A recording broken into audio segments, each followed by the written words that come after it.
At 11:47 p.m, my phone lit up in the dark. A single message. Short, sharp, final. Don't bother showing up tomorrow. You're not invited anymore. For a long moment, I just stared at the screen. No tears, no shaking, no begging, just a calm I couldn't explain. Maybe because this wasn't the first time I'd been pushed out of my own family. Just the first time they said it out loud. Outside my window, the world was quiet. But inside my chest, something old and tired finally snapped back into place. They thought they could humiliate me in front of everyone tomorrow. They thought I'd disappear quietly like I always did. But there was one thing they didn't know. The dream venue my sister bragged about for months, the one she said would make her wedding the event of the year, the one she secured at a miracle discount and took all the credit for. It was mine. All of it. Every light, every wall, every inch. And with one early morning phone call, her perfect day vanished. If you stay with me, I'll show you everything. The betrayal, the lies, the secrets, this family buried for decades. And the moment the one they underestimated the most finally stopped being quiet. My name is Brittany Shaw, and I'm 36 years old. I make my living quietly restoring old buildings and turning forgotten places into something warm and alive again. Most people, including my own family, think I live a small life. They've never really looked closely enough to see anything else. Maybe that's why when the message came in late that night, it didn't hit me the way it once would have. It was 11:47 p.m. when my phone buzzed on the nightstand. I reached for it without thinking, expecting a reminder from one of my contractors, or maybe a delayed email from a tenant. Instead, I saw my sister's name glowing against the dark. The message was only a single line, but it felt strangely familiar, like an echo of something I had spent years trying to outrun. Don't bother showing up tomorrow. You're not invited anymore. I read it twice, then a third time. The words landed, but they didn't cut. Not the way they used to. I waited for the hurt, the sting, the old twisting in my chest that always came when I found myself pushed aside again. But this time, all I felt was a slow, quiet numbness settling into place. It surprised me. I sat there with the phone in my hand, listening to the silent house around me, and realized I wasn't shaking. I wasn't even angry. I was tired, yes, but it was a calm kind of tired. A tired that came from years of standing at the edge of things that were supposed to include me. A memory flickered through my mind, gentle at first, then sharp. I was 10 years old, sitting at the corner of a crowded dining table, while my sister, 2 years younger, held court in the centre. She had always been the sunbeam of the family, warm and bright, while I was the one expected to adjust my eyes. I could still picture my plate pushed a little farther from the others, the way conversations floated over me as though I wasn't really there. Even back then, I had learned to fold my feelings neatly and tuck them away so no one had to be bothered by them. That pattern never changed as we grew older. Birthdays, holidays, school events, family gatherings. Lauren was always the centerpiece, and I found my place somewhere along the edges. I didn't resent her. Not exactly. I just learned my role and played it as quietly as I could, hoping one day someone might notice the space I took up. But they never did, not really. So when her message arrived casting me out of her wedding, at the last possible moment, it wasn't a shock. It was simply a confirmation of something I had known for a long time. Some people never see the ones who stand quietly behind them. I set my phone down and let out a slow breath. She didn't know, couldn't have known what she was walking into. For months, she had talked about the wedding venue as if she had discovered it all on her own, telling everyone how she had found the perfect place, how it felt just meant to be.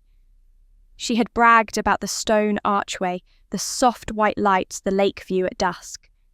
I'd listened, smiling politely, keeping my own truth tucked quietly in the back of my heart. Because that venue, Willow Creek Estate, wasn't a miracle find for her. It wasn't luck or fate or any of the words she liked to use. It was mine. My first major project. My greatest source of pride. A place I had rebuilt with my own hands and my own late nights long before anyone thought I could do something meaningful with my life. She didn't know that. She never asked. I leaned back on my pillows and let the quiet settle around me again. There was a time when I would have begged her to reconsider, pleaded for a place in her big day, but that time had passed. Something steadier lived in me now, something that had taken years to grow. I picked up my phone one last time, not to reply to her message, but to reread it with clear eyes. Then I locked the screen, set the phone down, and whispered into the stillness, not out of anger, but out of certainty. Tomorrow won't go the way she expects. That thought stayed with me long after I turned off the light. I woke the next morning before the sun rose, lying still in the quiet of my small, comfortable home. It wasn't fancy, and it never needed to be. I built it slowly over the years, choosing simple furniture, warm colours, and pieces that felt like me. I could have afforded something bigger, something more impressive, but I never felt the need to prove anything through square footage or decor. I liked the peace of this place.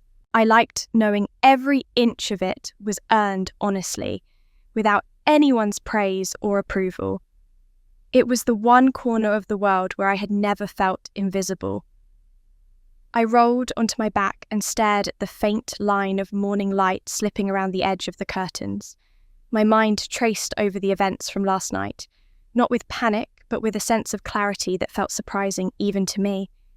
I had spent so many years longing for closeness with my family that the idea of being cut out at the last moment should have shattered something inside me. But after a lifetime of being pushed aside, maybe the heart learns to brace itself. Maybe it learns that holding on too tightly to people who do not see you will only bruise you more. Still knowing that truth didn't entirely quiet the ache that sat quietly in my chest. I loved my sister. I always had. Loving her didn't erase the hurt, but it explained why I had tolerated so much of it. I grew up believing that loyalty looked like silence, that patience meant swallowing my own needs so others could breathe easier. I followed that pattern well into adulthood, convincing myself it was kindness rather than habit. As the room brightened, I pushed myself out of bed and padded into the kitchen. The floor was cool beneath my feet, grounding me. I made coffee the same way I did every morning, watching the steam rise from the mug as I stood at the counter. Everything about my routine was simple, steady. I liked that. My work demanded enough unpredictability. I didn't need more of it in my home. From the outside, I suppose my life looked plain. I didn't drive a luxury car. I didn't wear expensive jewellery. I didn't post photos of tropical vacations or high-end restaurants. To my family, that translated into a belief that I was unstable, drifting, unable to get ahead. They never asked about my work in any real way.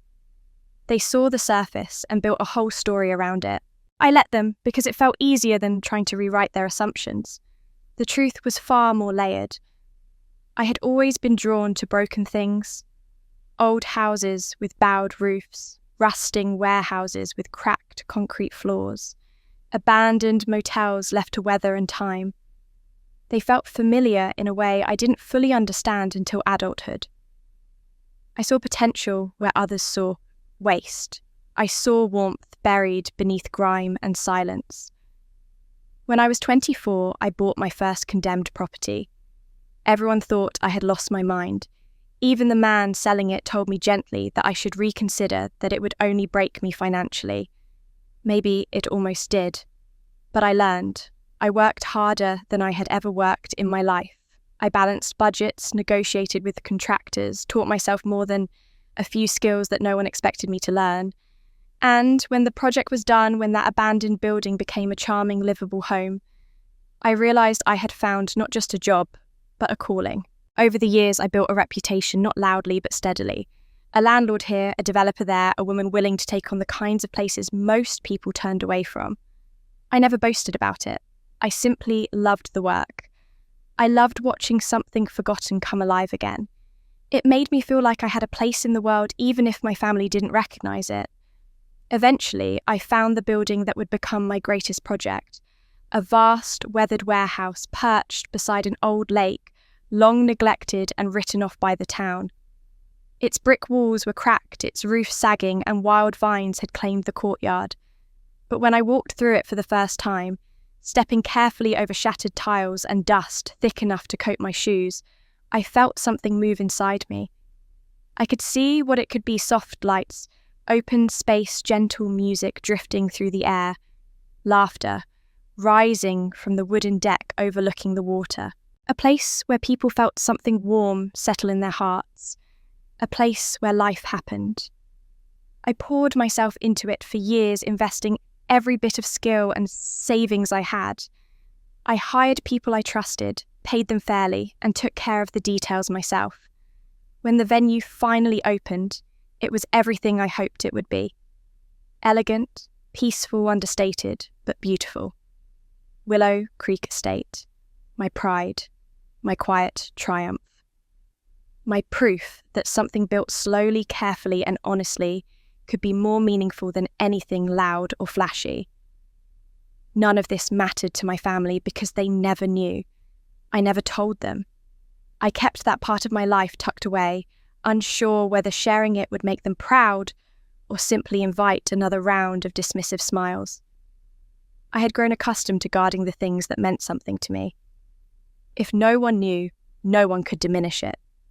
But Lauren had stumbled into Willow Creek last year during a bridal tour. She came back raving about the perfect place she'd discovered, describing every detail with breathless excitement. She talked about the arched windows, the soft white drapery, the polished floors. She didn't realize she was telling me about my own work, and I didn't tell her. It felt too complicated, too vulnerable to open that door after years of being overlooked. I decided to let her enjoy the venue without knowing the truth. Maybe it was foolish, but I wanted her happiness more than I wanted recognition. I carried my coffee to the living room and sat near the window. The morning was quiet, except for a few passing cars on the distant road. My phone lay face down on the coffee table, untouched since last night. I had no intention of writing back to her message. Some silences are answers in themselves. But as I lifted my mug, the phone buzzed with a new notification. I leaned forward and turned it over, expecting a reminder from a tenant, or a simple billing update from one of my crews. Instead, I saw a message from the venue manager. Bride wants early access for photos. I stared at the words and felt a slow breath leave my chest. Tomorrow might not go the way she expects, I had whispered. It seemed today was already beginning exactly that way.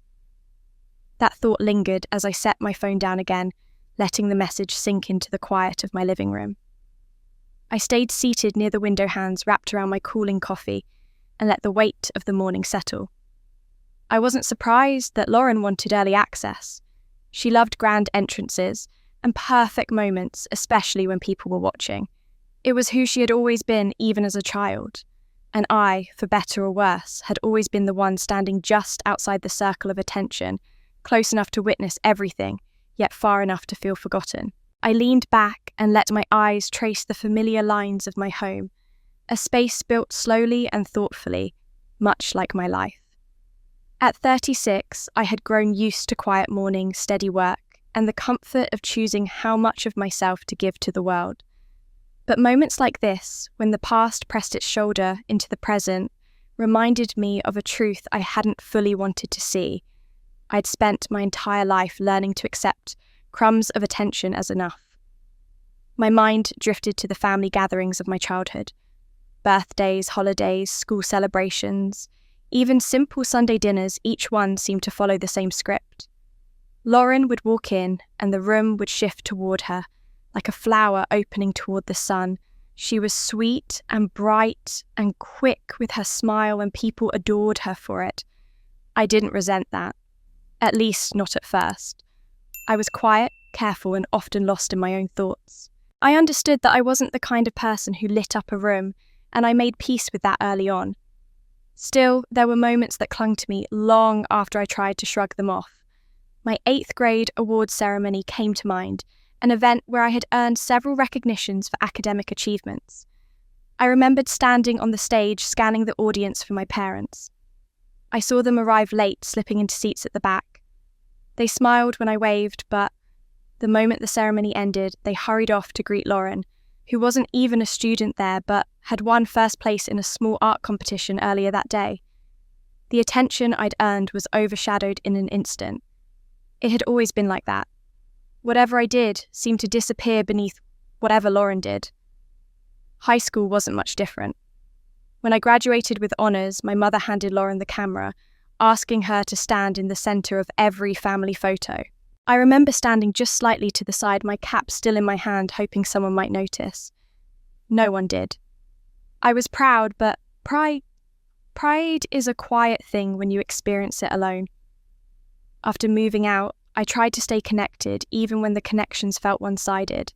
I called home on holidays, sent cards for birthdays, and texted them updates when life was both good and hard. Sometimes they responded, but more often than not, the messages simply hung in the air unanswered. I told myself they were busy. I told myself it didn't matter. But each ignored message became a tiny reminder of the distance that always existed, even when we lived under the same roof. When I started buying properties and pouring myself into renovations, I wanted to share that part of my life with them. I tried. I sent photos of my first restored home, excited by what I had accomplished, but the only reply was a short niece from my father. My mother didn't reply at all. When Willow Creek was finally finished, I gathered the courage to send invitations to its opening night. I printed each one carefully and wrote a personal note inside. I waited all evening, watching couples and families drift through the warm glow of the venue. My parents and Lauren never came. They didn't even call to say why. Over time, I learned to expect nothing from them, and that became its own kind of safety. When you expect nothing, disappointment feels familiar instead of sharp. Even so, I never truly stopped reaching out. My phone held years of messages, updates, check-ins, photos of finished projects. Some were answered months later with a quick apology for being busy. Many were never acknowledged. Still, I kept trying because I believed relationships were worth effort, even if the effort wasn't always returned. Sitting there in my living room, I realised how deeply those years had shaped me. It wasn't that I wanted to be the centre of attention. I just wanted to be seen, even briefly, as someone who mattered. And I had spent so long settling for scraps that I didn't notice how much of myself I had tucked away in the process. My eyes drifted back to the phone screen. The message from the manager sat there calmly, almost innocently. Bride wants early access for photos. It was just business to him, but to me it was a reminder of how Lauren always moved through life, expecting doors to open before she even touched them. She'd never known what it felt like to be an afterthought. She never had to. She grew up wrapped in a kind of warmth, a warmth I watched from a distance, hoping it would someday reach me. As I sat there, another memory surfaced clearer and sharper than the rest. I hadn't thought about it in years, maybe, because it hurt in a way I never knew how to explain. One moment I was staring at the quiet morning light, and the next I was pulled backward into a scene I had buried deep. It was a memory from long ago, one I had tried to forget but could never quite escape. And as it rose in my mind, I felt that steady calm begin to tremble at the edges, as though the past was knocking louder than I wanted to hear. A painful memory from years ago begins to resurface.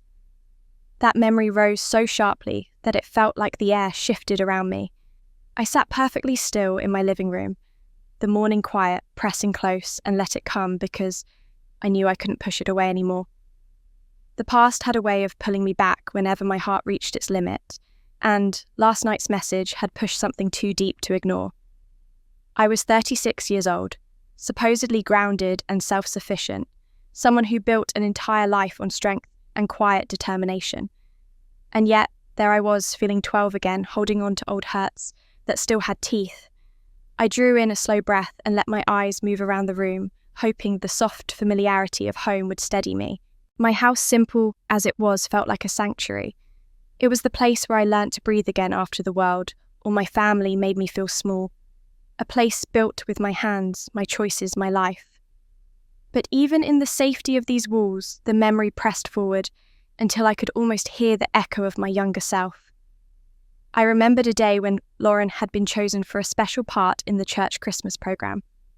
She was radiant with excitement, and everyone seemed delighted for her, including me. I was genuinely happy she was happy. But when I handed my mother a small drawing I had made hoping to show that I had worked hard too, she barely glanced at it before sliding it aside to return her attention to Lauren's costume. I must have stood there for several minutes before realising she didn't even remember I was beside her. That tiny moment wasn't dramatic or cruel. It was so small, so ordinary, yet heavy enough to settle into the fabric of who I became. Invisible children grow into invisible adults unless someone tells them they deserve more. I blinked, pulling myself back to the quiet present. My coffee sat cold on the table untouched for the past 20 minutes. I set it aside and rose from the couch, letting my feet carry me toward the guest room where I had placed the wedding gift I'd prepared weeks ago. I hadn't wrapped it yet. I wanted to make sure everything was perfect before I did. It sat on the dresser, simple and elegant, a photo frame carved from reclaimed wood with a space in the centre, ready for a picture from Lauren's big day. I had spent hours sanding and shaping it, wanting it to feel warm and personal, something a sister would make with love. On the bottom, I had etched a small message for the moments that matter most. Now, standing there looking at it, the sting returned, familiar, unwelcome, but unmistakably sharp. The gift looked like it belonged to someone else's life, someone who still had a place in her sister's story. I reached out and touched the frame lightly, letting my fingers brush across the smooth wood, and felt a heaviness rise from deep inside me. I had prepared it out of hope, out of a belief that maybe this time I would not be pushed aside. But Lauren's message had reminded me in the most direct way possible that, to her, I wasn't part of the vibe, not part of the picture, not part of the world she wanted to present at her wedding. You don't fit the vibe. Those were the worst words in that message, even if they weren't written exactly that way. They carried years of subtext, years of being subtly told that I didn't match whatever image my family wanted to show. Too quiet, too serious, too practical, too inward. I learned long ago that people often mistake gentleness for weakness and silence for insignificance. Lauren never meant harm, not intentionally, but she was so used to standing in the warm centre of the room that she never noticed who had to settle for the shadows. I lifted the wedding gift in my hands, feeling its weight. It wasn't heavy, but the meaning behind it was. A part of me wanted to put it away, hide it in a drawer, pretend I had never made it. But another part of me, older, wiser, steadier, held firm. This wasn't about the gift. It was about the truth, finally stepping out from behind years of silence. I set the frame back down and walked into the kitchen, needing space to breathe. I opened the window over the sink, letting the crisp air wash through the room. It carried the faint scent of pine from the woods nearby, and something else, something like clarity. The truth was simple. I had been quiet for too long. I had accepted too little for too long. And Lauren's message wasn't just a slight, it was the final push that made me realise just how much of myself I had been willing to shrink. I thought about the years I spent building Willow Creek Estate, the countless hours poured into transforming that forgotten warehouse by the lake. Those were some of the hardest years of my adult life.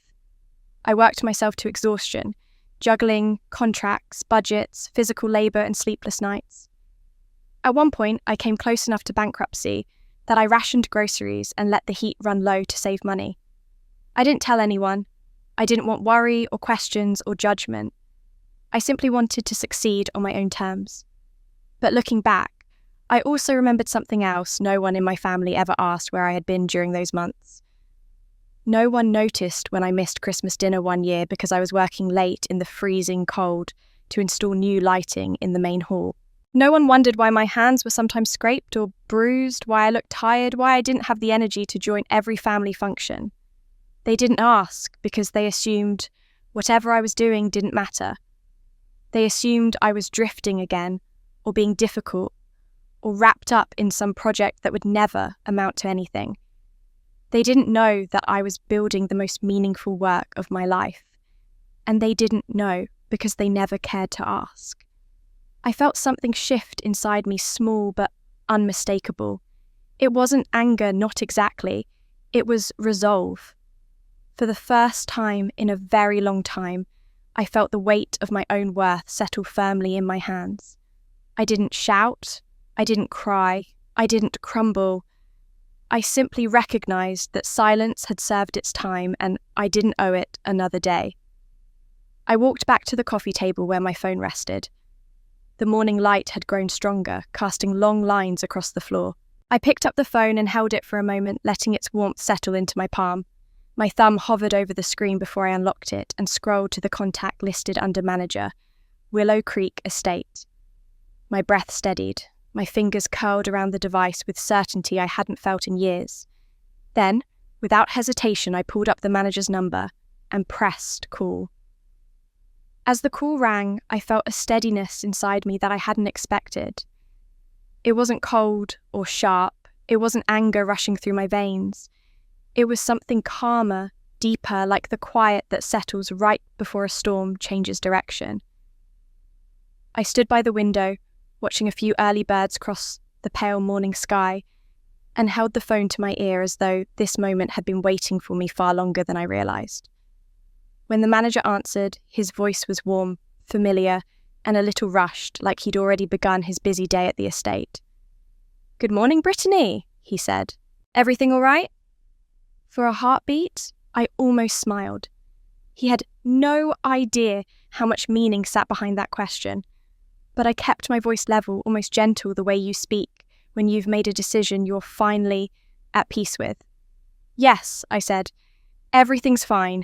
I just need you to process a cancellation for today's event." There was a pause. Not long, but long enough that I pictured him blinking in confusion, glancing down at the schedule on his clipboard or phone. "The wedding," he asked carefully. "The Shaw Denton booking. For today?" "Yes," I said. Another pause, longer this time. "Is there a problem?" he asked. He sounded unsure, like he was walking across unfamiliar ground. "Because, as far as I know, payment was completed, setup is underway, and the vendors are scheduled to arrive within the next 2 hours." "I know," I replied. "You know," he repeated slowly, trying to make sense of it. "And you still want to cancel?" "The contract states, that's exactly why I'm calling," I interrupted gently. "You know the terms as well as I do. A last-minute cancellation by the owner is permitted under Section 12. You're authorised to proceed." He fell silent again, and for a moment I could almost hear him thinking. Not resisting, not arguing, just trying to understand. "I'll follow whatever instruction you give," he said finally in a softer voice. "I'm just surprised, I guess." I understood his hesitation. I'd never made a sudden change like this in all the years he'd worked for me. I was steady, consistent, protective of the estate and of the team that kept it running smoothly. I didn't take actions lightly, and he knew that. So, hearing me call so early, asking for something so drastic, naturally unsettled him. He cleared his throat. "Should I contact the bride directly?" he asked. "Or would you prefer I call her coordinator?" "No," I said. "Contact no one outside the staff. Handle it internally. The contract provides you all the authority you need." He exhaled slowly, somewhere between relief and tension. "All right, I'll notify the setup crew to stop preparation, and I'll inform the on-site supervisor to secure the property until further notice." "Good," I said, but I knew I wasn't done. There was one more thing I had to be absolutely clear about. And one more instruction I added, letting my voice drop just slightly. "Of course," he said. "Anything you need." "No one," I said carefully, and I mean no one, is to reveal my ownership or my involvement. Not today, not to the bride, not to her family, not to any vendor or guest. He didn't answer right away, and I imagined him leaning back, processing the weight of what I'd said. He knew enough about my family to understand this wasn't simply business. He had seen Lauren during tours, had heard her gushing over the venue without realising she was talking to staff employed by her own sister. He had seen me quietly step out of sight when my family visited the property, not wanting them to know I was there. He never questioned it, never pushed, but he understood this request had roots that went deep. "All right," he said at last. "Your identity remains confidential. No one will hear a word from us. Thank you." He hesitated one final time. "May I ask what you'd like us to tell the bride when she arrives?" I looked out the window again. The world outside was beginning to wake a neighbour, walking her dog, a car engine rumbling to life, early sunlight touching the tops of the trees. Everything looked unchanged, but inside me something had shifted for good. "Tell her exactly what the contract states," I said.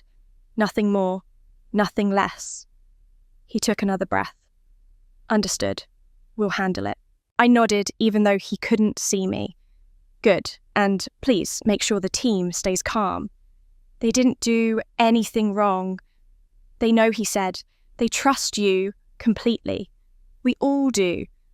His voice held a kind of quiet loyalty that tightened something in my chest. It was strange how people who weren't family employees, contractors, tenants, even distant colleagues often showed me more respect, more kindness than the people who claimed to know me best. "Is there anything else you need from me?" he asked. I thought about that question longer than I expected. Was there anything else I needed? Validation, apology, acknowledgement. Maybe once, but not now. What I truly needed, was to take back the space I had spent my whole life shrinking inside. "No," I said. "That's everything." We ended the call quietly without ceremony. When I set the phone back on the table, I didn't feel triumphant or vengeful. I felt steady, almost anchored in a way I hadn't felt in decades. Setting boundaries wasn't dramatic. It didn't need to be loud. It was a choice, plain and quiet, but its impact ran deeper than shouting ever could. I walked to the kitchen sink and washed my hands, letting the cool water rush over my fingers. My reflection in the window didn't look different, but I knew I had crossed some invisible threshold. I had chosen myself not out of spite, but out of necessity. The kind of necessity that comes when a person has been bent so many times that the only way to survive is to stand up straight.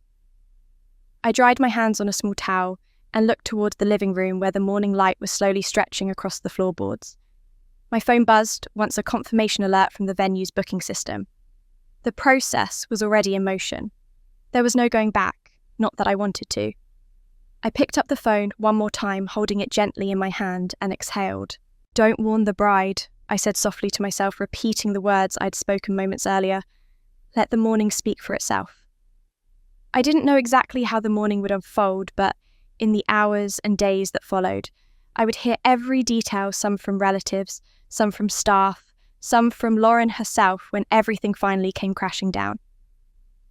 And even as I sat alone in my quiet house, sipping fresh coffee and watching sunlight warm the walls, a very different kind of morning was beginning across town. I didn't witness it myself, but I came to know it well enough that it still plays in my mind, as clearly as if I'd stood in the doorway and watched it happen. Lauren woke up with a kind of confidence she reserved for days when everything centered around her. She told me later that she felt light, refreshed, almost buoyant, as if removing me from the guest list had cleared the emotional air around her. She believed she had made a strong, reasonable choice the night before, trimming away what she called negative energy. I imagine her stretching under crisp white sheets in the bridal suite. Her friends had rented for her, smiling at the thought of how smoothly the day ahead would go. In her mind, nothing was out of place. Nothing was uncertain. Nothing was wrong. Her mother was already awake when she stepped into the small kitchenette area, fussing unnecessarily with a plate of fruit she had arranged hours earlier. I wasn't there, but I know exactly how it looked. My mother in a silk blouse, far too formal for early morning, a smile too polished, a tone too eager to reassure. Lauren told me she felt like royalty for a moment, seeing her mother beam with pride. And I don't doubt that. My mother has always had a way of pouring every drop of her affection into whichever daughter she believed reflected best on her. That daughter was never me. From what I was told, Lauren's mother wasted no time praising her. She told her she had done the right thing by protecting the tone of the wedding. She said families sometimes had to make tough decisions. She said peace was more important than politeness, and she didn't have to say my name for both of them to know who they were talking about. I've heard that kind of subtle dismissal all my life, words coated in a soft voice, wrapped in justification but pointed like a thorn. It didn't surprise me that on Lauren's wedding morning, those same habits showed up dressed in motherly affection. While they were talking, the groom Daniel came into the room. I've only met him a handful of times, always in passing, always polite. He is quiet, thoughtful, maybe a bit cautious. From what one of the bridesmaids later told me, he hesitated at the edge of the conversation, unsure whether to interrupt. Lauren turned to him with the same bright confidence she'd shown all morning, reaching for his hand. He asked if everything was all right, and she squeezed his fingers, telling him it was perfect. When he pressed gently, saying something in her tone from yesterday still felt off, she brushed him aside with a laugh and told him wedding nerves were getting to him. He let it go, the way people often let things go around Lauren, because she seemed so sure nothing could possibly go wrong. By the time they finished breakfast, the entire group around her bridesmaids, her mother, even her aunt had fallen into the same rhythm of optimism, unaware that the foundation beneath their plans had already shifted. They chatted about last-minute details and touched-up makeup and adjusted curls and smoothed dresses. I can picture it, easily mirrors reflecting warm lights, silk fabrics rustling, the sound of laughter spilling through the suite. They were building up the moment they believed awaited them. Photos in the soft morning light, a ceremony under the archway. Lauren loved a reception that would sparkle in every picture posted online. None of them imagined the day would turn so sharply. While all of this happened, I sat miles away at my kitchen table, answering emails and reviewing renovation plans for a second venue I had begun designing. My morning was steady, ordinary. A strange calm settled over me, not triumphant or vindictive, just settled. The decision had been made. The manager was handling the cancellation exactly as instructed. And for once in my life, I wasn't shrinking to keep the peace. I wasn't smoothing over hurt feelings or stepping aside to make room for someone else's comfort. I felt the difference in my breath, in the way my shoulders lowered, in the absence of that familiar twist in my chest. It was not revenge that steadied me. It was the simple relief of telling myself the truth. Meanwhile, the bridal party gathered their things and made their way to the parking lot, climbing into cars decorated with ribbons and small white bows. The air was crisp with the promise of a warm afternoon, and Lauren told someone she couldn't wait for the first photos by the lakeside. Her mother fussed over her train before she climbed into the back seat, smoothing it with gentle hands and telling her she looked perfect. I imagine Lauren smiling, believing every detail of her dream wedding was about to unfold exactly as she had pictured it. As they drove through town, passing storefronts and quiet streets, no one had any reason to think the venue would be anything but ready. There were no signs, no warnings, nothing to suggest that the doors they expected to open had been locked hours earlier under my instruction. They pulled up the long private driveway, the morning sun glinting off the lake, the willow branches swaying lightly in the breeze. This was the moment Lauren had been waiting for, the moment she would step out radiant and certain the day belonged entirely to her. But the moment the vehicles rounded the final bend and the estate came into full view, everything shifted. The first car slowed, then stopped. The second car hesitated behind it. Confusion rippled through the group before anyone said a word. Because the gates normally open on wedding mornings, decorated with fresh greenery, stood firmly closed. I wasn't there to see the exact moment, but I have heard the description enough times to picture it clearly, the stillness, the abrupt silence, the way Lauren leaned forward in her seat, with disbelief tightening in her throat. She arrived at the venue and found the gates locked. What followed next, I did not witness with my own eyes. I was at home miles away, sitting at my kitchen table with a second cup of coffee, and the kind of quiet that settles after a decision has been made. But in the hours afterward, as calls and messages trickled in and relatives filled in the details, the entire scene pieced itself together in my mind with a clarity almost sharper than being present. Sometimes distance makes the truth easier to see. Sometimes the way people retell a moment shows more than the moment itself.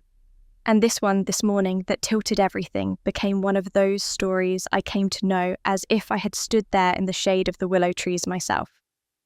The bridal party sat stunned for several long seconds once they saw the locked gates. It was Lauren who reacted first. I imagine her hand flying to her chest, her voice rising, her breath growing tight with indignation. She stepped out of the car, her dress gathered in her arms, and hurried toward the gate as though proximity alone could unlock it.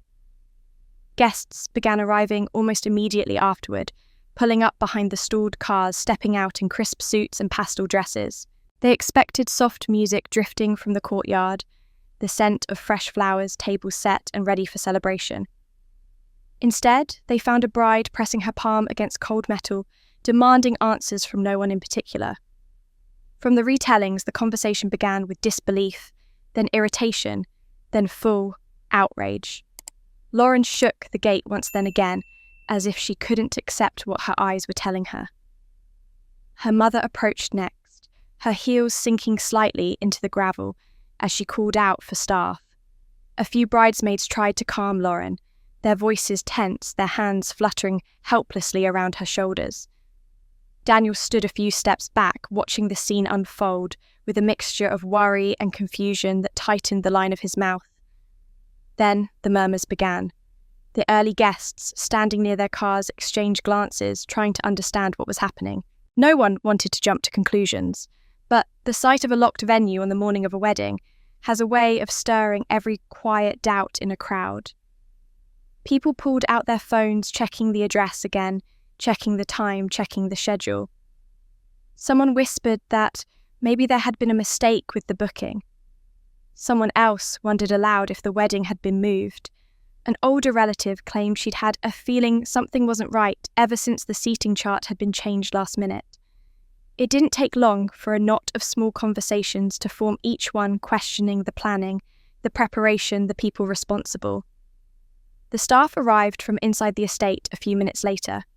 They walked down the long path with calm professionalism, their posture steady, their hands folded in front of them. I knew those employees well. They were trained to handle chaos with grace, and they did exactly that. When Lauren saw them approaching, her urgency sharpened. She rushed to the gate, calling out that they needed to open it immediately, that she was the bride, that this was her day. She demanded to know why the gates were closed, who had authorized it, and how quickly they could fix the error. But there was no error to fix. The staff member in charge, a young man named Evan, who had worked at the estate for years, held a folder in his hands. He greeted her politely, his tone calm, and explained that the booking had been cancelled earlier that morning by the owner. His words hit the crowd like a sudden shift in the wind. Lauren blinked, shaking her head as if she hadn't heard correctly. Her mother stepped closer, insisting there had to be a mistake. The bridesmaids exchanged worried glances, and the guests, now fully attentive, watched as though they'd stumbled into a scene far more dramatic than the wedding they expected. Lauren demanded proof. Evan, steady as ever, opened the folder and held out the official cancellation notice. It bore the venue's letterhead legal wording and a timestamp documenting the exact moment the cancellation was filed. He showed her the signature section where my business name authorized the decision. Of course, he did not reveal my connection to that name. He simply followed protocol, presenting the document with the same calm he'd used for any other booking, never hinting that the situation held any personal connection.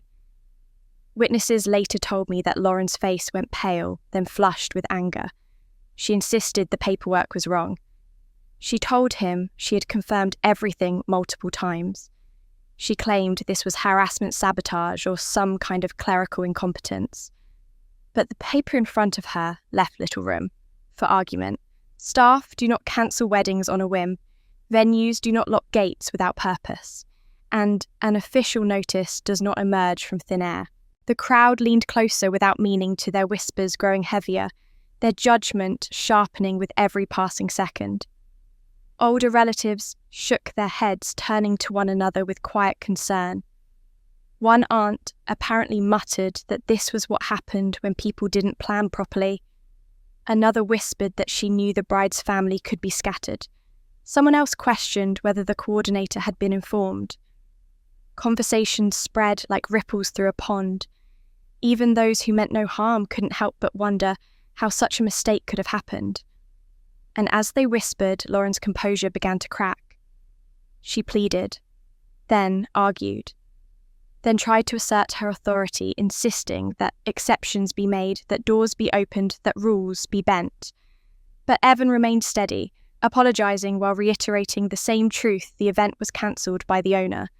Access could not be granted. Her mother stepped forward, then demanding to know who the owner was. She insisted on speaking with whoever had made the decision. She wanted names, explanations, and someone to blame.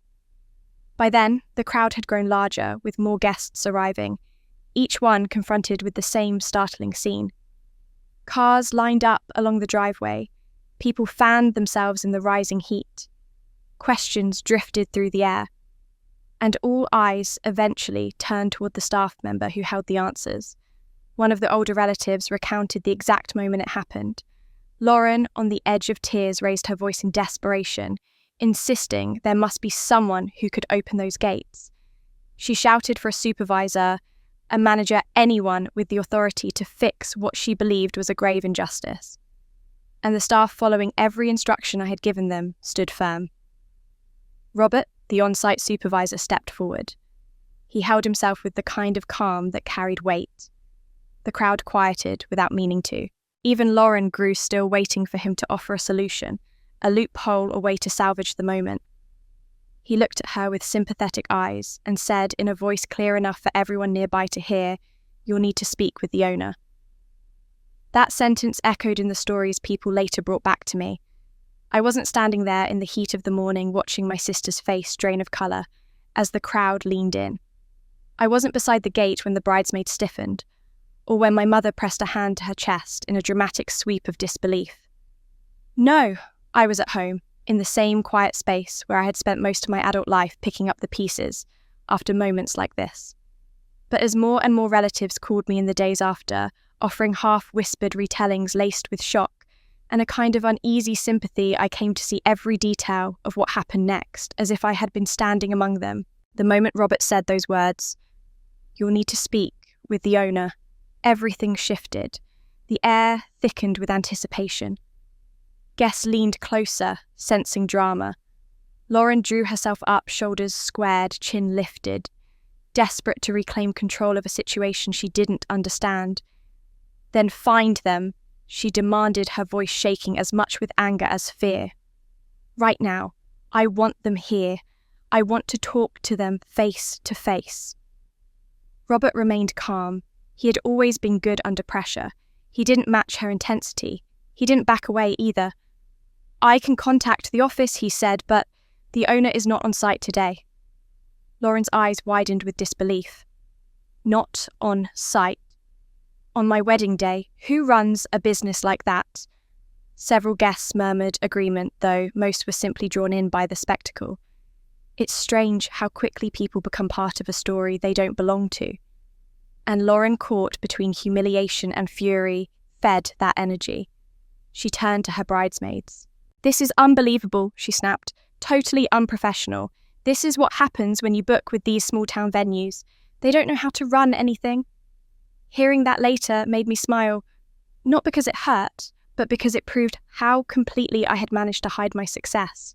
If only she knew how many respected businesses contracted with me, how many of the county's most prestigious events took place on my properties.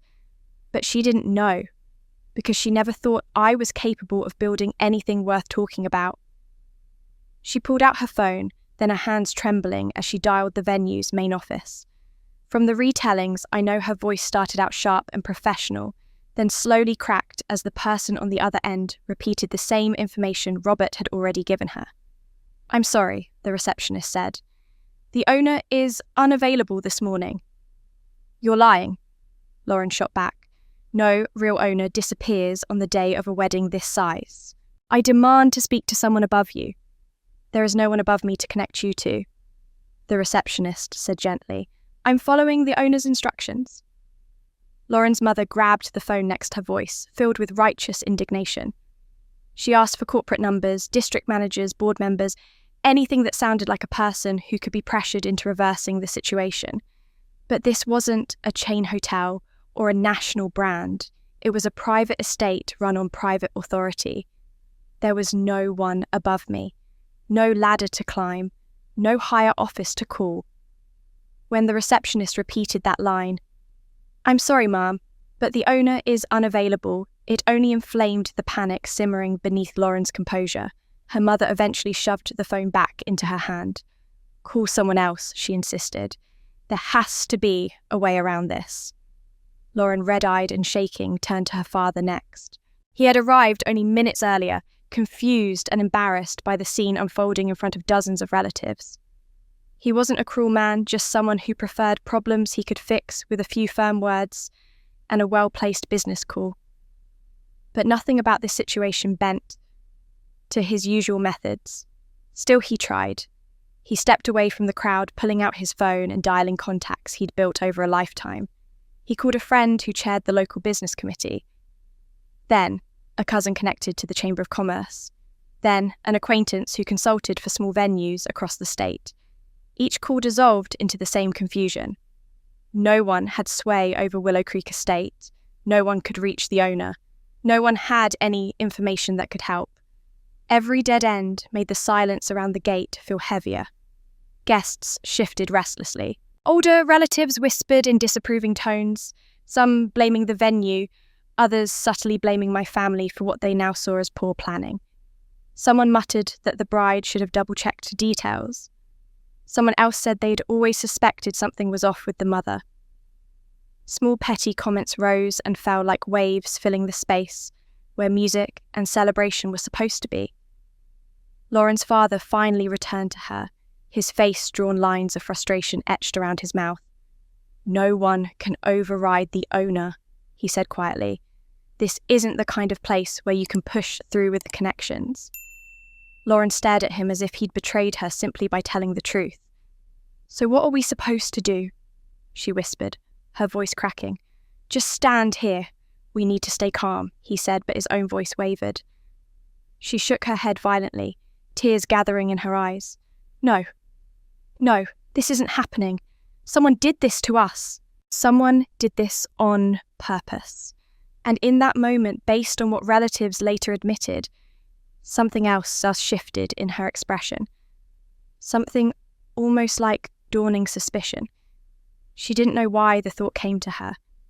Maybe it was instinct, maybe guilt, maybe the simple fact that when shame settles on a person, they start searching for someone to blame who isn't themselves. But just as she opened her mouth, as though preparing to name the person she feared hated or suspected most, her phone lit up in her hand. The screen displayed a single name. Incoming call, Brittany. When I imagine that moment, I picture Lauren staring down at her phone as if it had come alive in her hand.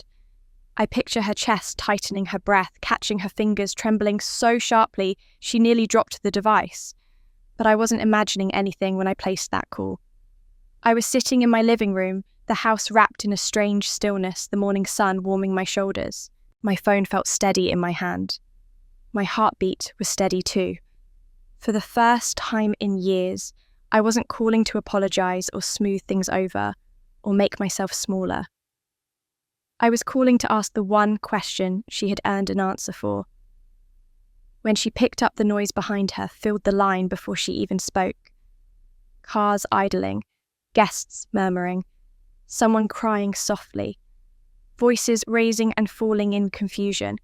I heard all of it, every crack in the world she had built for herself. She didn't say hello. She didn't start with anger. She sounded startled, almost breathless.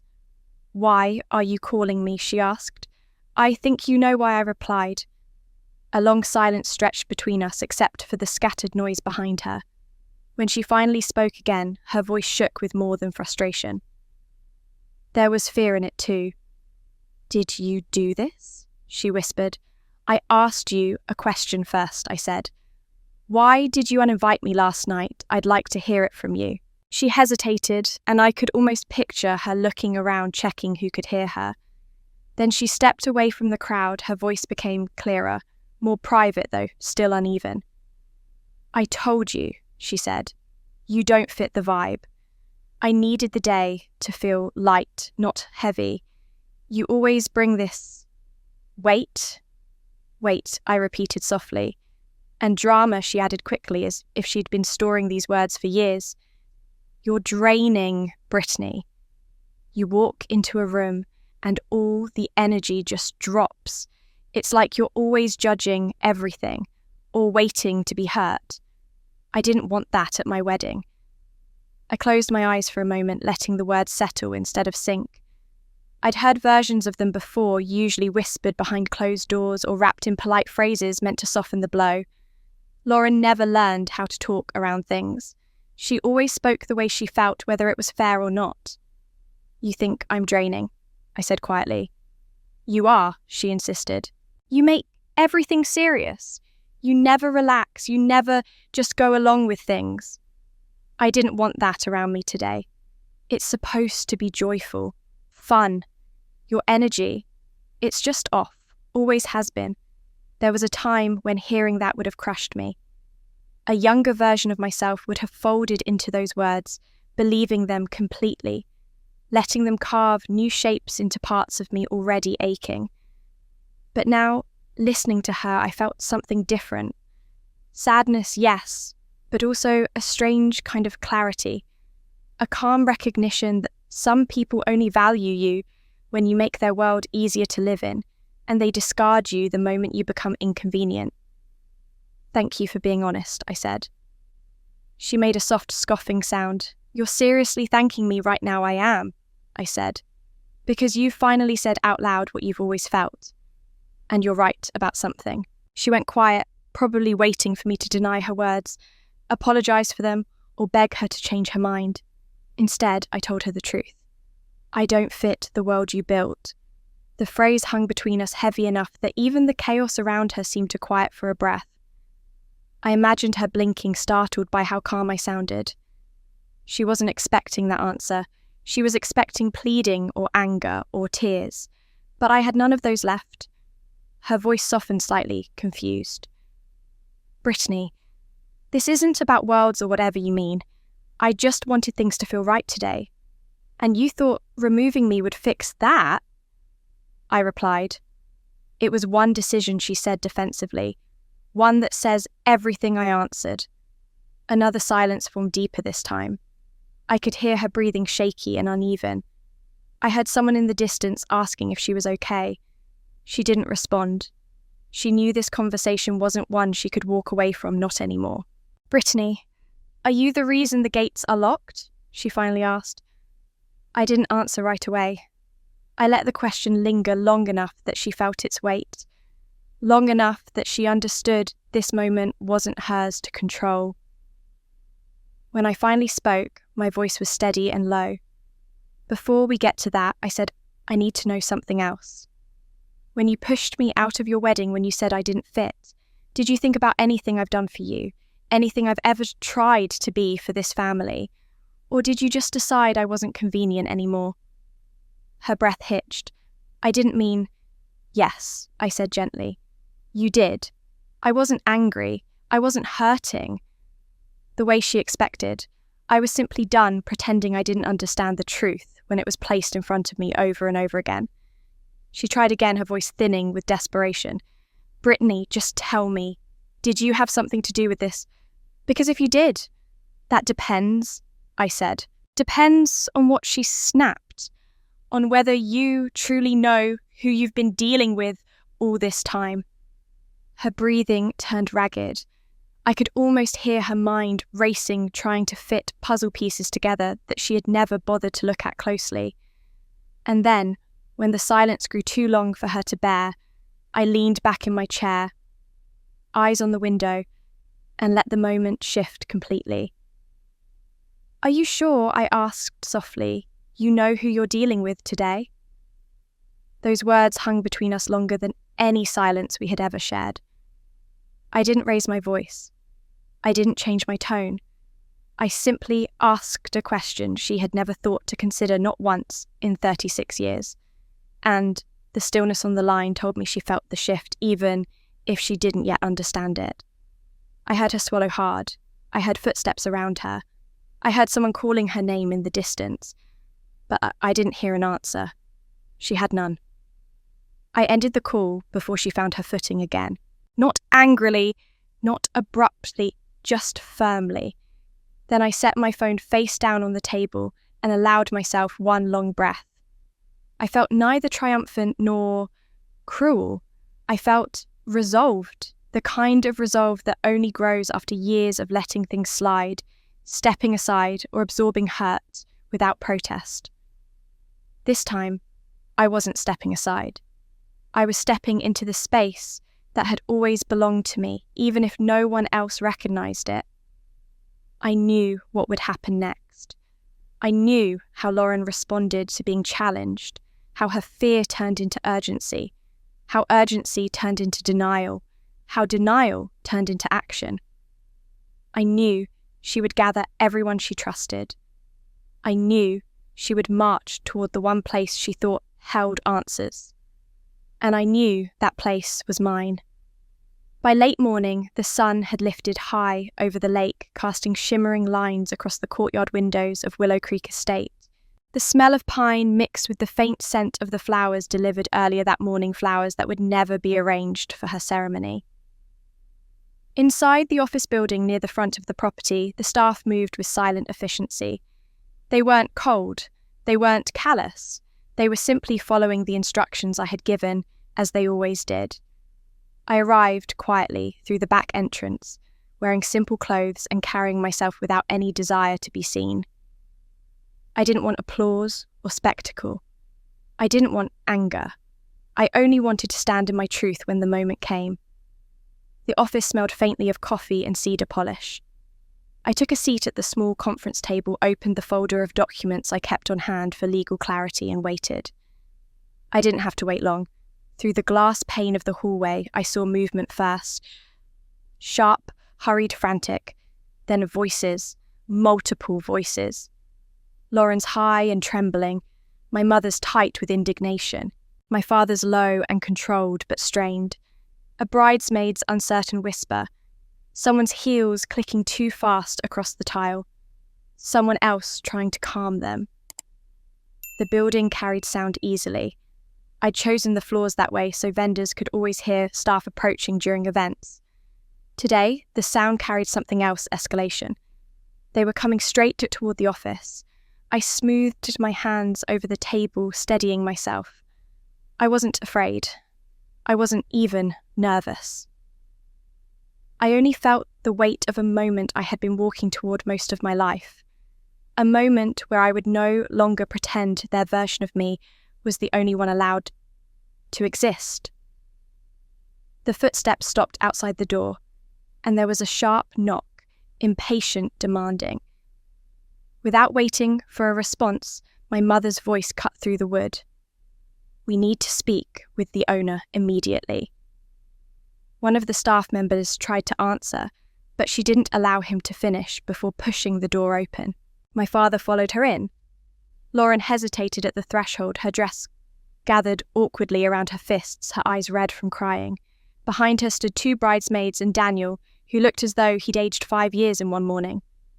They entered the room expecting authority, expecting someone older, someone distant, someone unfamiliar. Instead, they found me. I sat at the head of the table, calm and composed, my hands resting lightly atop the folder of documents. I didn't rise. I didn't shrink. I didn't look down. I simply met their eyes one by one. The room froze. Lauren's mother blinked several times, her face losing its colour. My father's jaw tightened as though something inside him was piecing together too many things at once.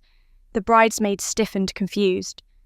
And Daniel looked at me with a soft, startled recognition, as if seeing me clearly for the first time. But it was Lauren who reacted the strongest. She stepped forward with a jerk, her disbelief sharp enough to slice through the air. Her gaze flicked from me to the room as if she expected someone to step out from behind a cabinet, and tell her she was mistaken. What she whispered. "What are you doing here?" I didn't shift. "Sitting," I said gently. "In my office." She blinked once, twice, then shook her head hard the way a person tries to dislodge an impossible truth. No, this isn't yours. This can't be yours." I reached for the folder and slid it across the table so it stopped directly in front of her father. He stared down at it, struggling to compose himself. I didn't ask him to open it. He did so on his own. Inside were the documents I signed years ago. The deeds, the business registration, the operating agreements, the purchase contracts. My name appeared again and again, printed, clearly stamped, notarized and recorded with the county, all in the same elegant font the state used. All undeniably legal. "My company owns Willow Creek Estate," I said. "Every acre, every building, every contract." My father's breath hitched. My mother stepped back, colliding with one of the bridesmaids. Daniel's hand found the back of a chair, gripping it tightly. "And Lauren..." She just stared, her face draining of all expression. She looked like a child who had wandered too far from home and suddenly realized she didn't recognize the road back. "No," she whispered. "You're lying." "I'm not," I said softly. She choked, her voice rising, cracking. "You did this. You ruined my wedding." Her words hung in the air, sharp and trembling, and for a moment no one in the room moved. I sat where I was, hands folded loosely in my lap, letting the accusation settle. I had expected it. Maybe in some deep and quiet way I had been waiting to hear it for years, not because I wanted to be blamed for something, but because I wanted the truth to finally stop hiding behind politeness and assumptions. The truth had always been there, growing heavier with every year of silence. Lauren stood rigid, her dress wrinkling at her sides where she clenched it.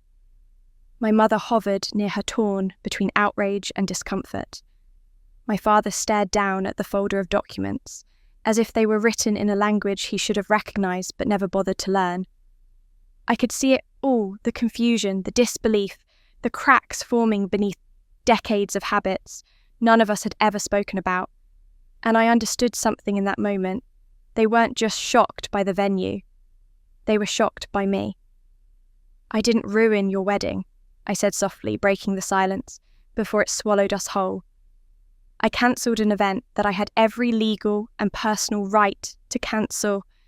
And I did it because you told me very clearly that I wasn't wanted there." "That's not the same," she whispered though. Even she didn't sound convinced. "It is to me." I leaned forward slightly, not in challenge but in clarity. "I'm not here to hurt you, Lauren. I never have been. But I'm also done pretending I'm invisible.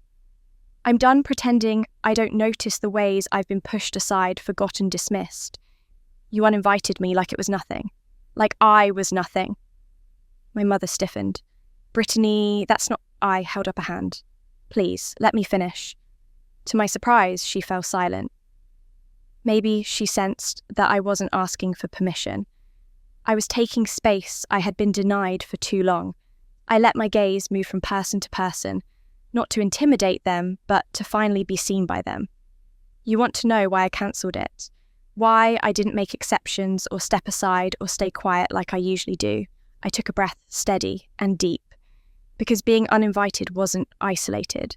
It wasn't a single mistake. It was the final piece of a pattern I've lived in my whole life. Lauren swallowed hard, but didn't interrupt. "Do you remember my 16th birthday?" I asked. "The one where I waited in the living room for 3 hours because you all ran late from Lauren's recital. And when you finally got home, everyone was too tired to celebrate. So we postponed it for a week. I let the memory settle. You never rescheduled it.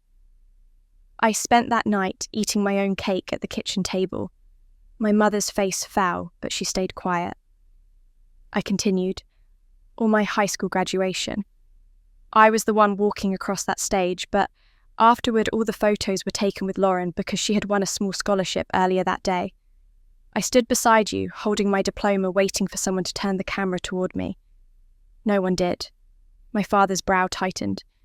We didn't mean, I know I said, you never meant any of it.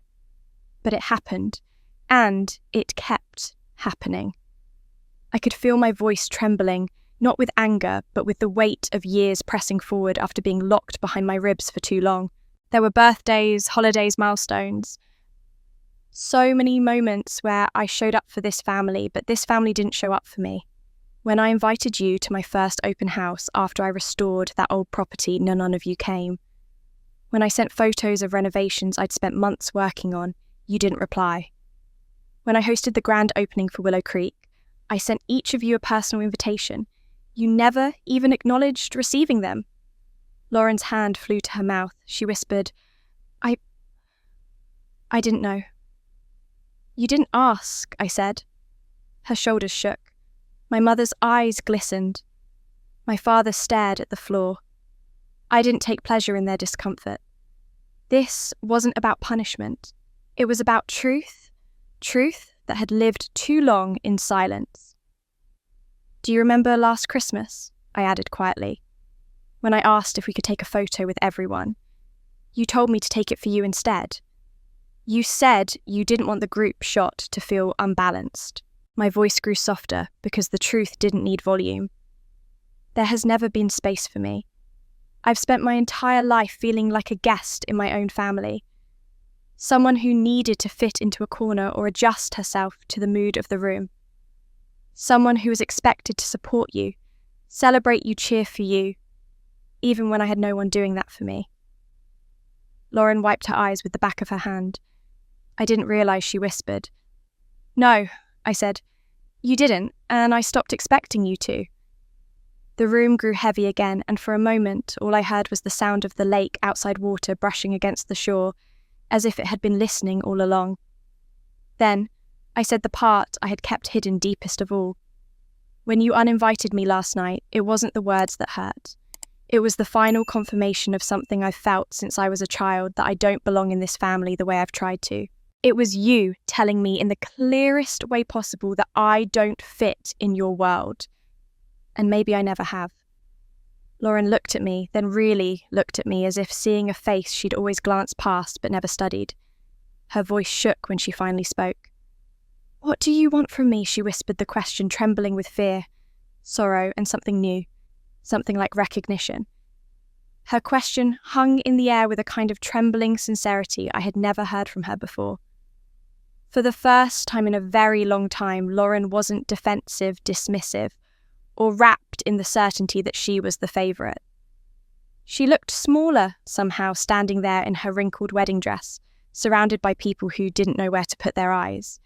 And in that moment, even with everything that had unfolded outside those gates, I didn't feel vindictive. I didn't feel superior. I felt tired, heavy, awake in a way I hadn't been before. I took a slow breath, letting my shoulders settle. My mind was clear, surprisingly calm, as though the storm that had raged inside me for years a sighs had finally spent its last gust. When I spoke, my voice came out steady. I don't want repayment, I said, and I don't want pity. I want respect.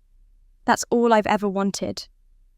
Lauren blinked hard, as if she'd been expecting a demand, a grand gesture, a request that could be fulfilled quickly and checked off a list.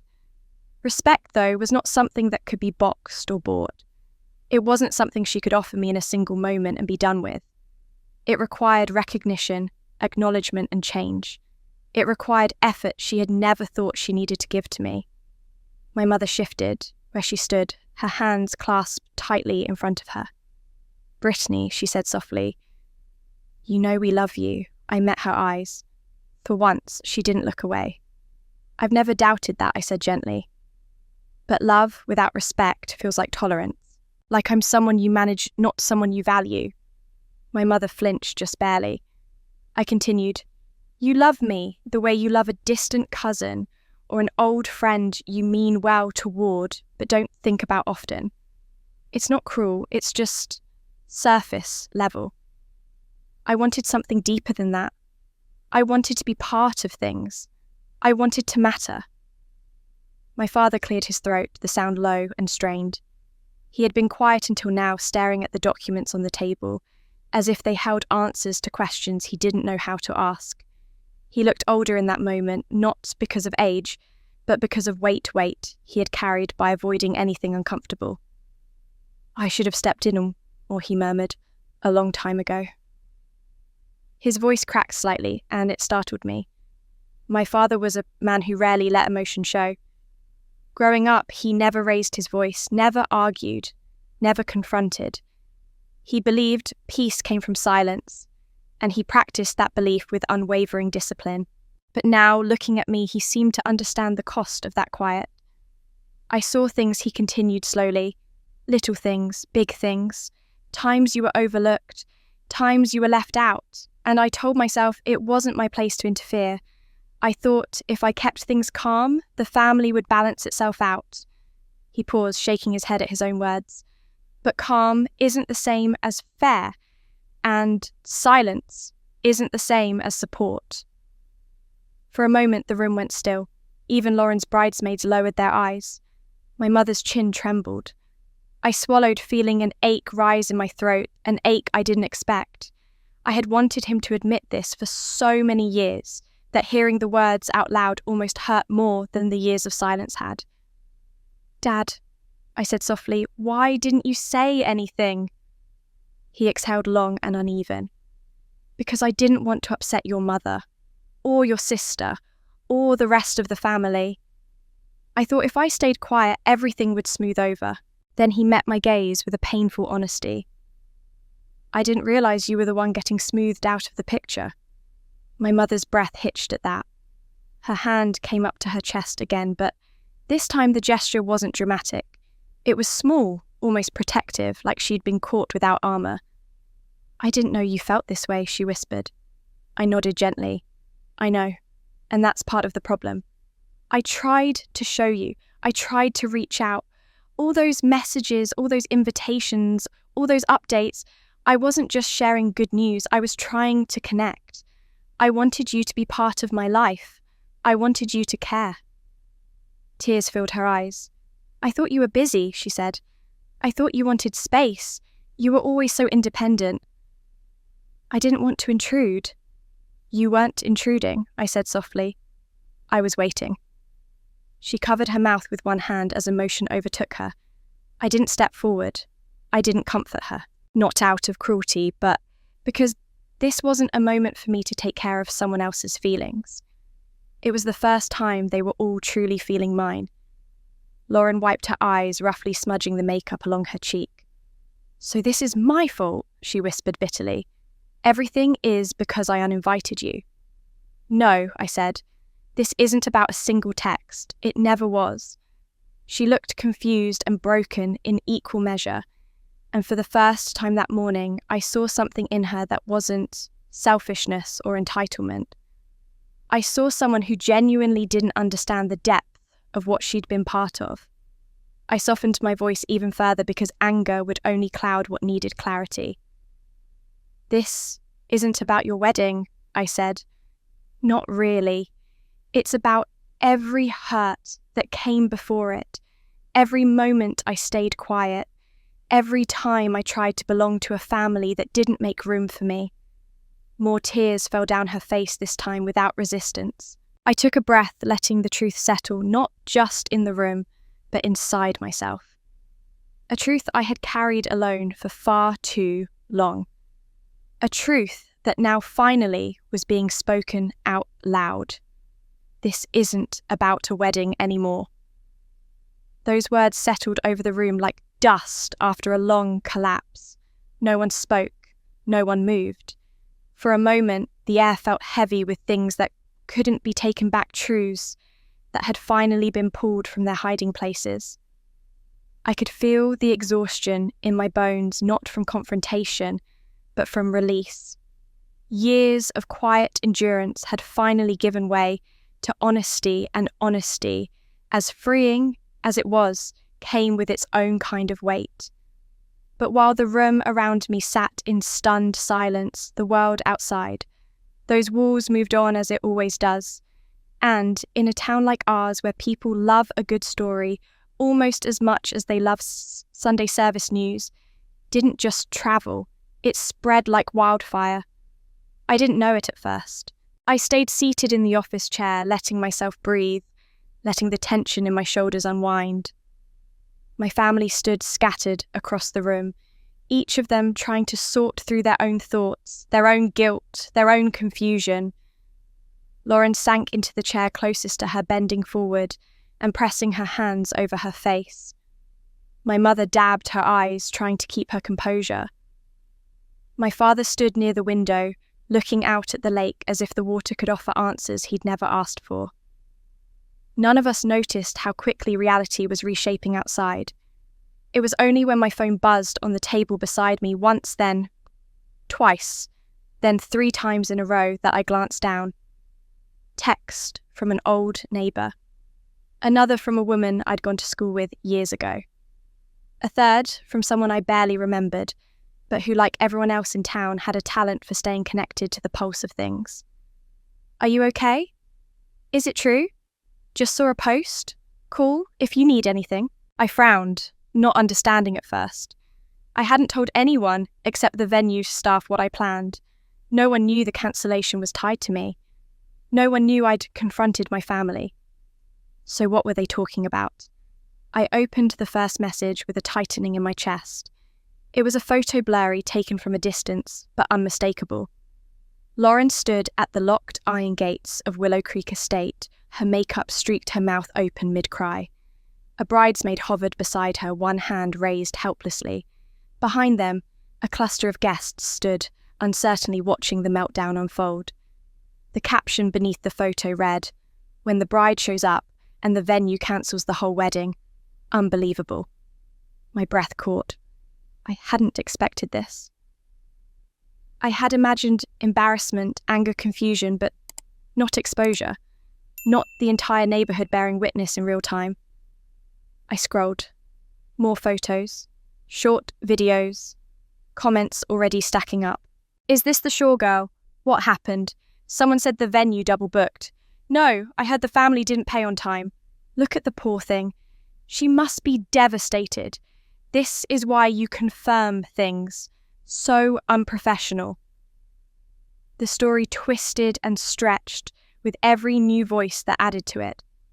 People loved filling in blanks, loved being the first to report, the first to speculate, the first to pretend they knew the truth, even when they were miles away from it. And then I saw a post from someone who attended the same church where my parents still served on committees. I just drove by Willow Creek. The bride is crying at the gate. What a mess. My stomach tightened. It wasn't that I felt guilty. I didn't regret my decision. But seeing the fallout unfold so publicly reminded me just how quickly a private wound can become a public spectacle. And my family, for all their faults, had never been good with public scrutiny. They were good at presenting polished images, curated impressions, little stories that made them look steady and respectable. This chaos did not fit their script. Across the room, Lauren's phone began buzzing relentlessly. She didn't check it at first, too lost in her own shock. But when the noise became impossible to ignore, she lifted it with trembling hands. Her eyes scanned the screen, widening with each passing second. "Oh my God," she whispered, voice cracking. "People are posting pictures. They're talking about us. They're saying the wedding fell apart because of bad planning, or because we didn't pay. Or," she swallowed hard, "they're laughing. Brittany, people are laughing at me." It was strange seeing her world crack open like that. Not because I wanted to see her suffer, but because it finally forced her to stand where I had stood so many times on the outside watching others decide who she was without ever asking her. I recognized the look in her eyes, the helplessness, the shame, the bewilderment at losing control of a story she thought she owned. She wasn't the only one unraveling. Daniel stepped closer, his jaw tense. He rubbed the back of his neck, and I saw something in his expression that I hadn't expected. Worry not just about the situation, but about the marriage they were about to enter. "We can postpone," he said gently, trying to calm her. "Let's not force this today. We can figure things out. Move it to another weekend, choose another venue. People will understand. They'll stop talking once we... No, she cut in sharply, lifting her tear-streaked face. They won't stop. They'll talk for months. They'll say, I messed everything up. She turned the phone toward him, showing him the flood of photos and comments. This is everywhere already. How am I supposed to walk into church next week or see anybody in town? Everyone's going to think this was my fault. Daniel hesitated, and for the first time I saw the two of them not as a couple ready to start their lives, but as two people standing at the edge of something fragile. He tried again, gentler this time. Lauren, he said, maybe the best thing we can do is just step back and breathe. Let the dust settle, there's no wedding today. And trying to salvage it might just make things worse. She stared at him as if he'd spoken a betrayal. So you're giving up too? No, he said quietly. I'm trying to protect us. Protecting someone I thought was very different from enabling them. But Lauren had never learned the difference. She broke down again, her sobs filling the office. My mother rushed to her side, whispering soothing words. My father rubbed her back in slow circles. And I sat still watching the family I'd spent my life chasing, finally realize how fragile their version of control had always been. While they consoled her, my phone buzzed again, but this time the notification wasn't from social media or a concerned neighbour. It was from the accounting department at Willow Creek. A formal message. Final invoice processed for Shaw Denton cancellation. Per contract, full rate, no promotional discounts applied. The PDF loaded automatically. I didn't open it, not because I didn't know what it contained, but because I knew exactly what the number would look like. A few seconds later, Lauren's phone chimed. She wiped her eyes, unlocked the screen, and when she read the new message, her face drained completely of colour. It was the full cancellation bill without any discounts. When that number flashed across Lauren's phone screen, the room changed. It was subtle at first, just a shift in posture, a tightening of breath. But then, it moved through everyone like an unexpected cold wind. Lauren stared at her phone as if she were looking at a cliff she didn't realise she had been walking toward. Her fingers trembled around the edges of the device. Her lips parted, but no sound came out. My mother leaned forward. Sweetheart, what is it? Let me see. Lauren didn't hand her the phone. She hugged it closer to her chest as though it were a wound she needed to shield. This isn't what I was supposed to pay, she whispered. This is the full rate. All of it. No discount, no adjustments. Her eyes lifted toward me, wide and wounded. Why is it like this? This isn't the amount on my contract. My father frowned. Contract? You told us the venue gave you a great deal. Half the rate of the others you looked at. It was, Lauren insisted, shaking her head hard. It was a huge discount. Thousands off. She looked down again, running her thumb over the screen. I don't understand. The truth was already rising in her voice like a tide she couldn't hold back. My mother straightened, suspicion crossing her expression.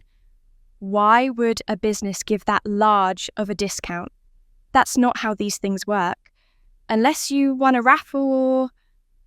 She didn't finish the sentence. Her gaze drifted to me slowly, reluctantly, as though her mind was connecting dots she didn't want to see.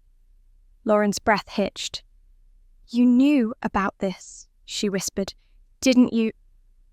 I didn't look away. Yes. You arranged the discount. Her voice cracked. Yes, I said quietly. Everything stilled. The sounds from outside the guests, the murmuring, the shuffle of feet, faded until only the quiet inside the office remained. Lauren blinked at me, her face twisting with confusion. But why? You loved this place, I said gently. You talked about it for months. You visited the website every day.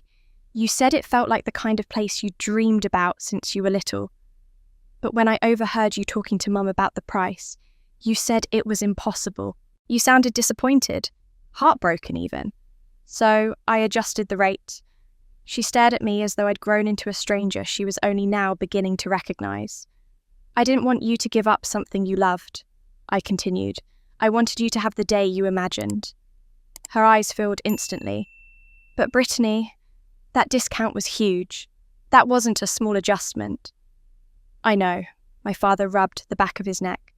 "How much did you lower it by?" "Enough to bring it into her budget," I said simply. Lauren swallowed painfully. "I thought I was just lucky. I thought the venue must have had some kind of seasonal pricing." My lips curved into a sad smile. "Sometimes we mistake kindness for luck." She covered her mouth with one shaking hand, tears spilling down her cheeks. I didn't know you did that for me. I didn't want you to know," I said. "Not because I was hiding it, but because I didn't want you to feel indebted. I just wanted you to enjoy something beautiful." Her voice broke. "I didn't even invite you to help plan anything, I know. And I didn't include you in the dress shopping. Or the bridal shower." "I know," I repeated softly. My father exhaled sharply, sinking into a chair. "Brittany, why didn't you say anything?" I looked at him, my answer already settled deep in me. Because this wasn't about being acknowledged. It wasn't about earning favour. It wasn't even about being part of the wedding. I did it because I wanted to. My mother pressed a trembling hand to her chest. But why such a large discount? Why that much generosity? I hesitated. Not because the truth was painful, but because it was layered. And revealing layers takes time. "There's something else," I said quietly. Lauren looked up, fear and confusion mixing. "Something else," I nodded. "This wasn't the first time I helped you without telling you." Her breath caught. "What do you mean?" I looked at her directly. "Your student loan." Her face went blank. "My..." "What?" "You fell behind a few years after college," I said, my voice calm. "Your loan officer called me because my number was still listed as a secondary contact from the paperwork we filled out together your freshman year. You probably didn't realise that never got updated." She stared at me like she was hearing a foreign language. "They told me your account was headed toward default," I continued. "They needed a payment. They needed someone to contact you. And I knew how terrified you were of debt back in college. I remembered how stressed you were. I remembered how proud you were. Too proud to ask for help." "My God," she whispered. I didn't know they called you. I didn't tell you I said. I didn't want you to feel embarrassed or cornered." My father's voice shook. "What did you do?" "I paid off the overdue balance," I said. "And a little extra to reduce the interest rate. Just enough so she could move forward without drowning." Lauren stumbled backward, gripping the table. Her tears fell faster now, quiet and stunned. "No," she whispered. "No, that can't be true. I thought I just got a lower rate. I thought the account fixed itself." "It didn't fix itself," I said softly. "I fixed it." Her knees buckled and she sank into the nearest chair. "Why would you do that?" she cried. "Why, after everything? Why would you help me?" I took a breath, letting all the years settle behind the truth I was about to speak. "Because you were my sister," I said. "Because even when you forgot me, I didn't forget you. Because your happiness mattered to me even when mine didn't matter to you." She sobbed harder, covering her face. I continued, my voice low and steady. "I didn't help you because you treated me well. I helped you because I didn't want your hardships to shape your life the way mine shaped me." Her shoulders shook. "I don't deserve that kind of love." "Maybe not then," I said honestly. "But you deserve the chance to grow, to reach your dreams, to feel safe financially, to have a wedding you were proud of." My mother cried openly now. My father stared at me like he was seeing a story he'd missed every chapter of. Lauren lowered her hands, her face blotchy and red, her mascara smeared. She looked at me, not as a rival or an afterthought, but as someone she had never taken the time to know. In a hollow whisper, barely audible, she asked the question that hung heavy between us. "Why would you help me, after how I treated you?" Her words weren't thrown at me like an accusation this time. They came out small, cracked, full of disbelief, and shame. And for the first time since the morning began, she looked less like the sister who had dismissed me and more like the girl I grew up with. The girl who once crawled into my bed during thunderstorms because she hated the sound of the wind. A girl who somewhere along the way had forgotten that I had loved her long before success or bitterness entered our story. I took a quiet breath. Part of me wanted to sit beside her to soften the moment the way I had done my whole life. But there was another part, tired, honest, and finally awake, that knew this conversation couldn't be softened.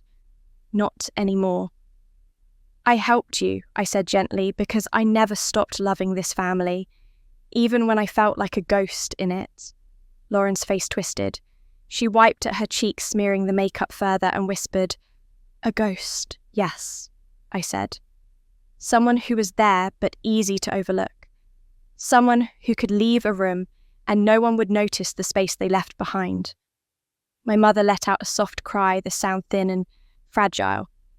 My father's eyes closed briefly, as if he were trying to steady himself against memories he'd rather not examine. But I didn't look at them yet. This moment was between Lauren and me. I tried so hard to love all of you, I continued, to show up, to be patient, to give grace even when I didn't receive it. And I told myself that if I just stayed quiet, if I just tried harder, eventually you'd see me. Lauren covered her mouth, a sob shaking through her. I went on, my voice steady but laced with years of stored hurt.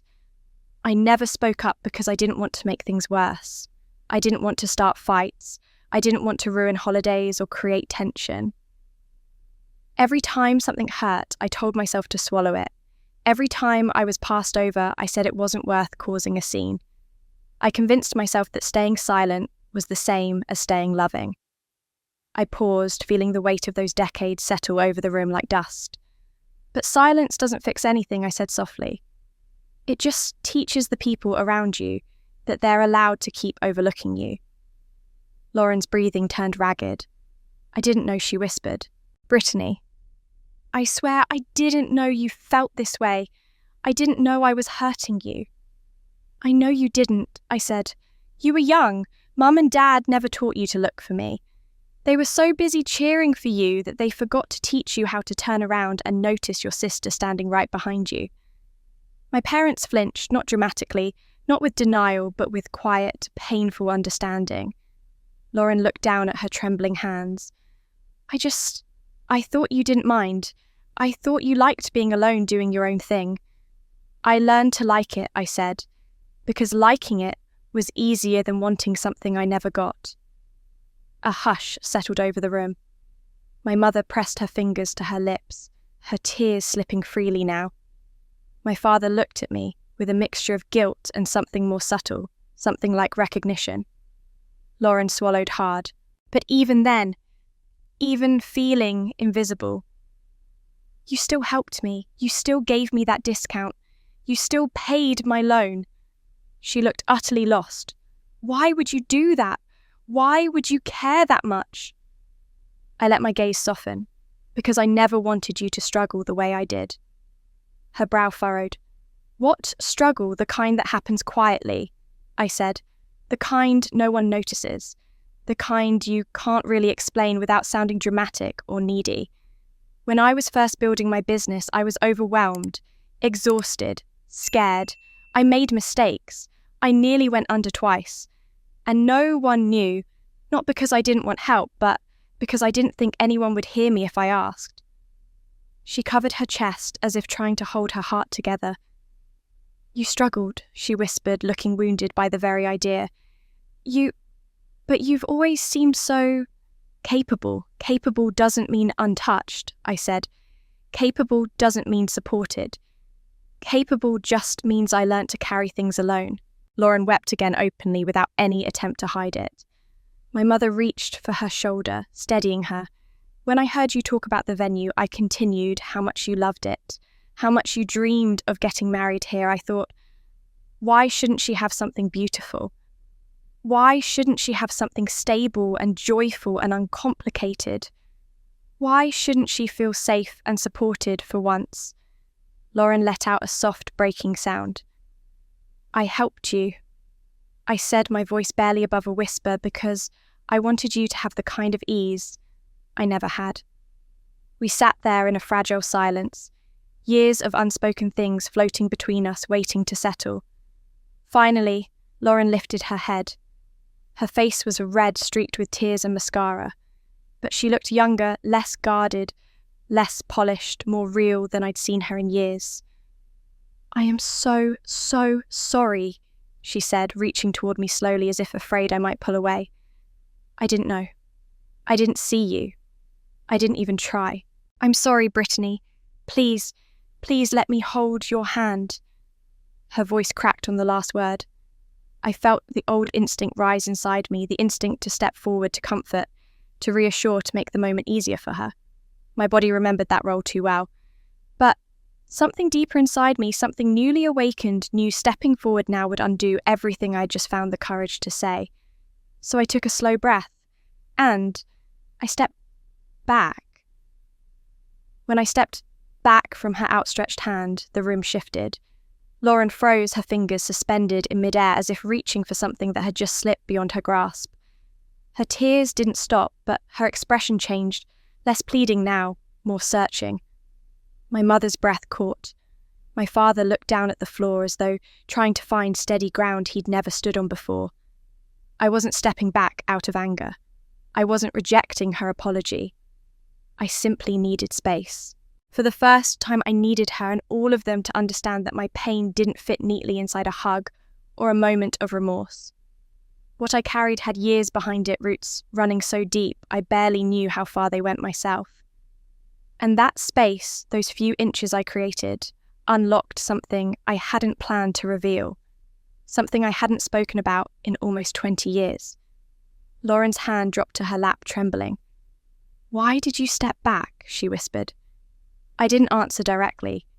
Instead, something inside me lifted, unbidden, unfiltered, a memory I had buried so deeply, I learned to pretend it wasn't part of me anymore. "There's something you don't know," I said slowly. "Something from before any of this. Something that shaped everything that came after." Lauren wiped her cheek, sniffling. "What do you mean?" I exhaled, my chest tightening, the past pulling itself into the room with unwelcome clarity. "It was the night of your 18th birthday, I said." Her head snapped up. My mother stiffened. My father went completely still. "What about it?" she asked. I closed my eyes for a brief moment before letting the memory take shape. "It was the first time I realized I didn't belong in my own family," I said. "The moment everything changed for me." Her eyebrows drew together. "Brittany, what happened?" And then I was back there, years younger, quieter still, believing that love could be earned with enough patience. "You remember the backyard that night?" I began. "The fairy lights, the music, all your friends running around the deck?" Lauren nodded slowly. "I remember the party. It was big. Mum planned it for months." "Yes," I said, "and I helped set it up. I spent hours hanging lights and arranging tables because Mum said she didn't want to stress the decorator. I didn't mind.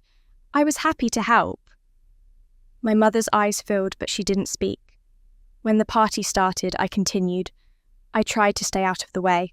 I knew the celebration wasn't about me. I kept myself busy bringing out trays of food, refilling the lemonade. "You were laughing with your friends. You looked so happy." Lauren wiped her nose. "I remember that." "Then the cake came out," I said. "This huge, beautiful cake Mum ordered with the pink frosting and the delicate sugar flowers.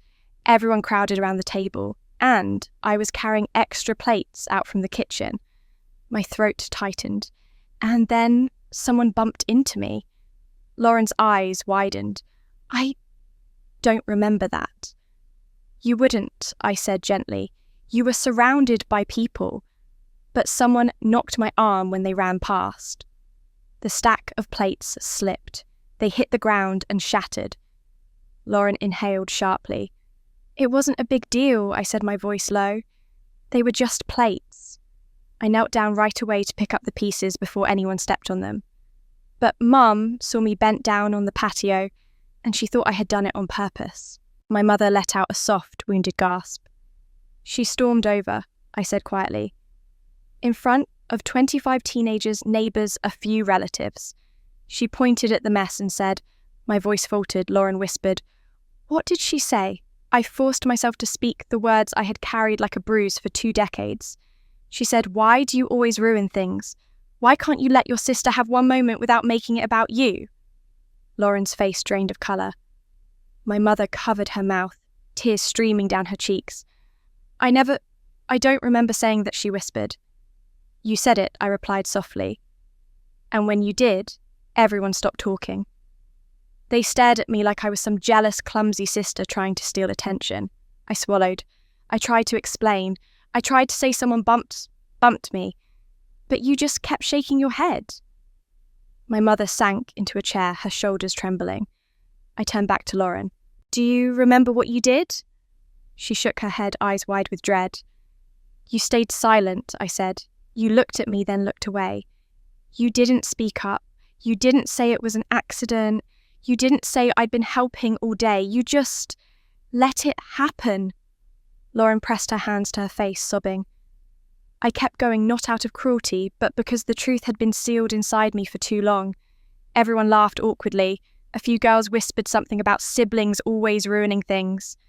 And I just stood there holding a handful of broken porcelain while people walked past me to take photos with you. Lauren cried harder. I don't remember, she choked. I don't remember any of that. You wouldn't, I said, because it wasn't your humiliation. It wasn't your moment. You were surrounded by love, attention, excitement.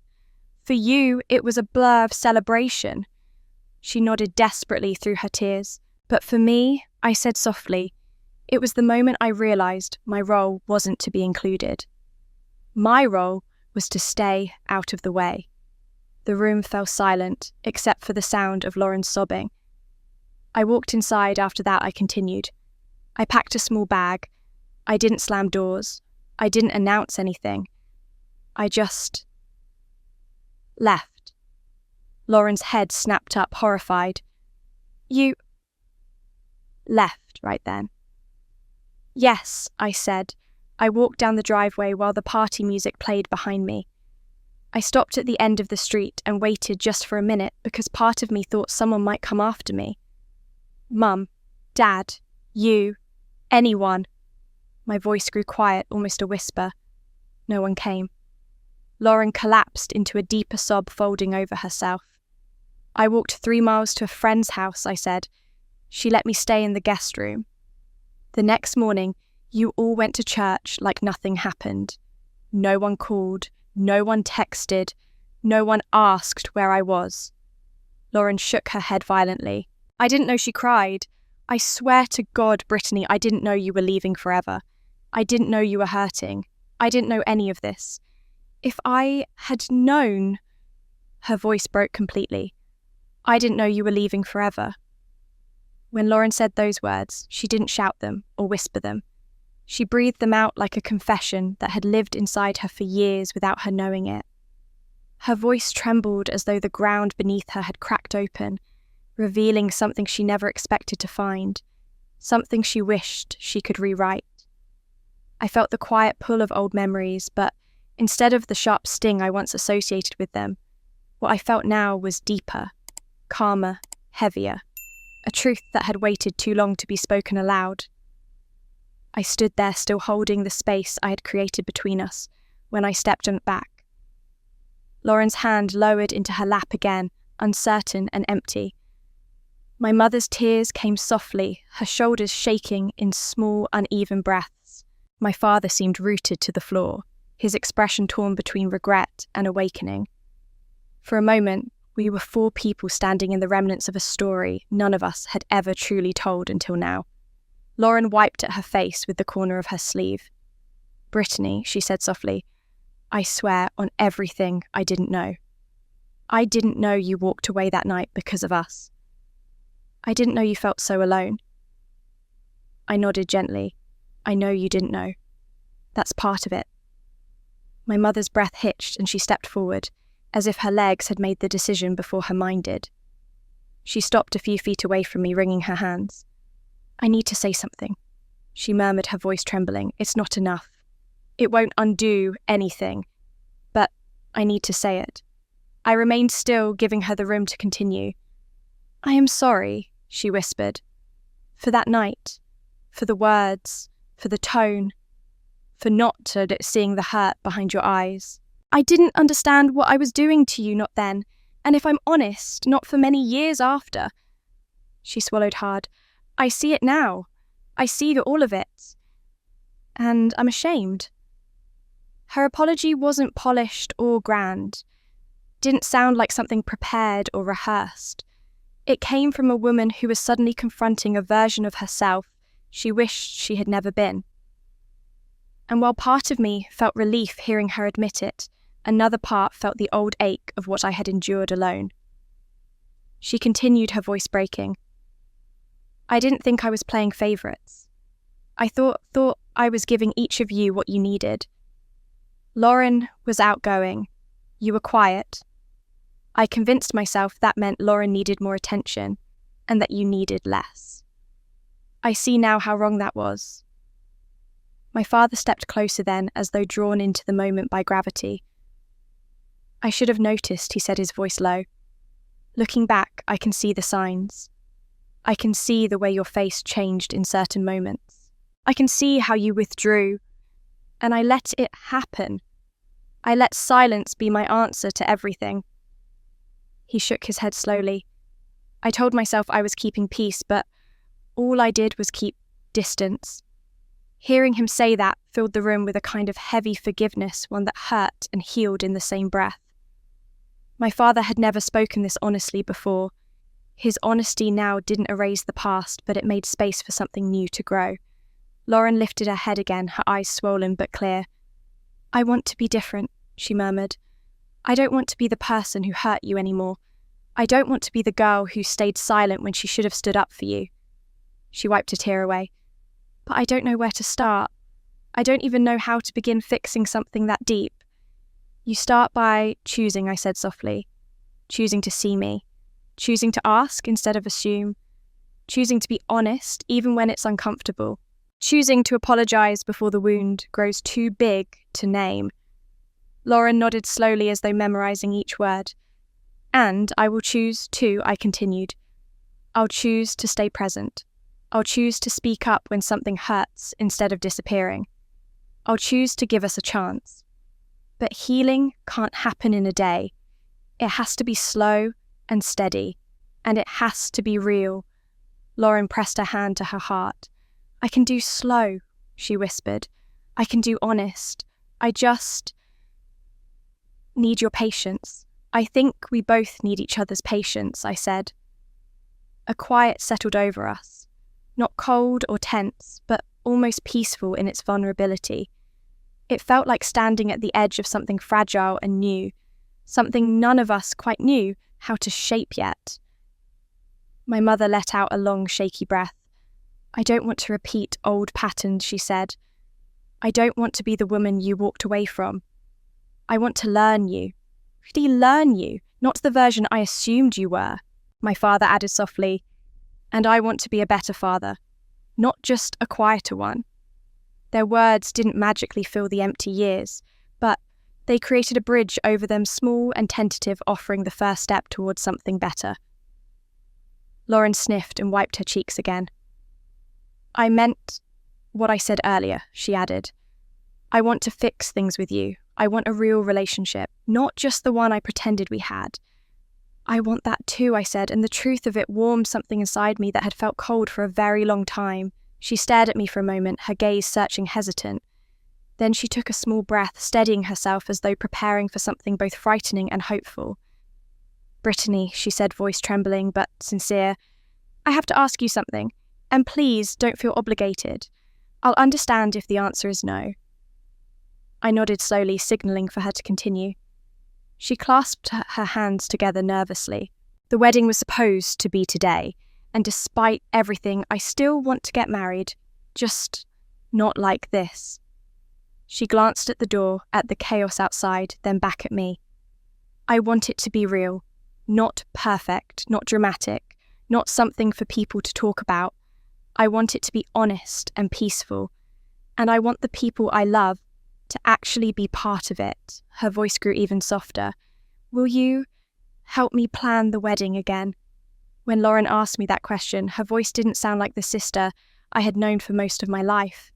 It wasn't bright or demanding or layered with expectation. It was quiet, fragile, uncertain, like she was standing on the edge of something she truly wanted but didn't trust herself to reach for. I looked at her, really looked, and I saw fear in her eyes. Not fear of the wedding or the chaos outside, but fear of losing me, fear of repeating the same mistakes, fear that the hurt between us might be too deep to cross. And for a long moment, I didn't answer. I let the question linger in the air, and I let myself feel everything it brought up. The years of being the helper, the fixer, the sister in the background arranging chairs or carrying bags while she stood centre stage. The daughter who packed up her things and walked away at 18 without anyone noticing for hours. The woman who built an entire life, brick by brick, property by property, without the family who should have cared enough to ask how she was doing. She wanted my help again. A part of me felt the old instinct stir, the one that jumped to support, to say yes, to make things easier for everyone else, while shrinking myself to fit the gaps.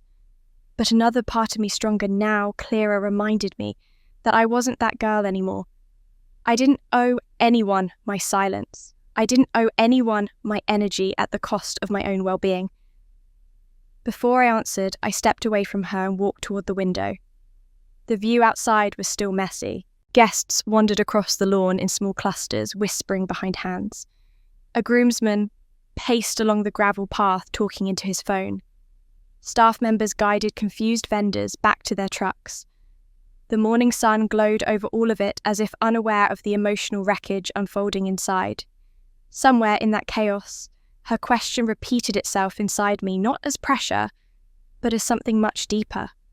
Do I want to help? Did I want to step into this moment, not out of obligation, but out of choice? Could helping her now be a step toward healing? Or would it reopen the same wounds that had shaped so much of my life? I closed my eyes and inhaled deeply, letting the feelings settle. Behind me, Lauren spoke again, her voice small. You don't have to say yes, she whispered. I mean that. I'll understand if it's too much. I turned slowly. She was wringing her hands the way she did when she was nervous.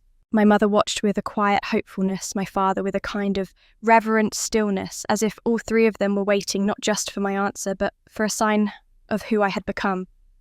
I walked toward the centre of the room again, not rushing, not apologising, not shrinking. Lauren, I began softly, I need you to understand something. She lifted her chin just enough to show she was listening. I have spent most of my life trying to earn a place in this family, I said, trying to be helpful enough, patient enough, quiet enough, forgiving enough. And for years, I believed that if I just kept supporting everyone else, eventually someone would turn around and realise I needed support too.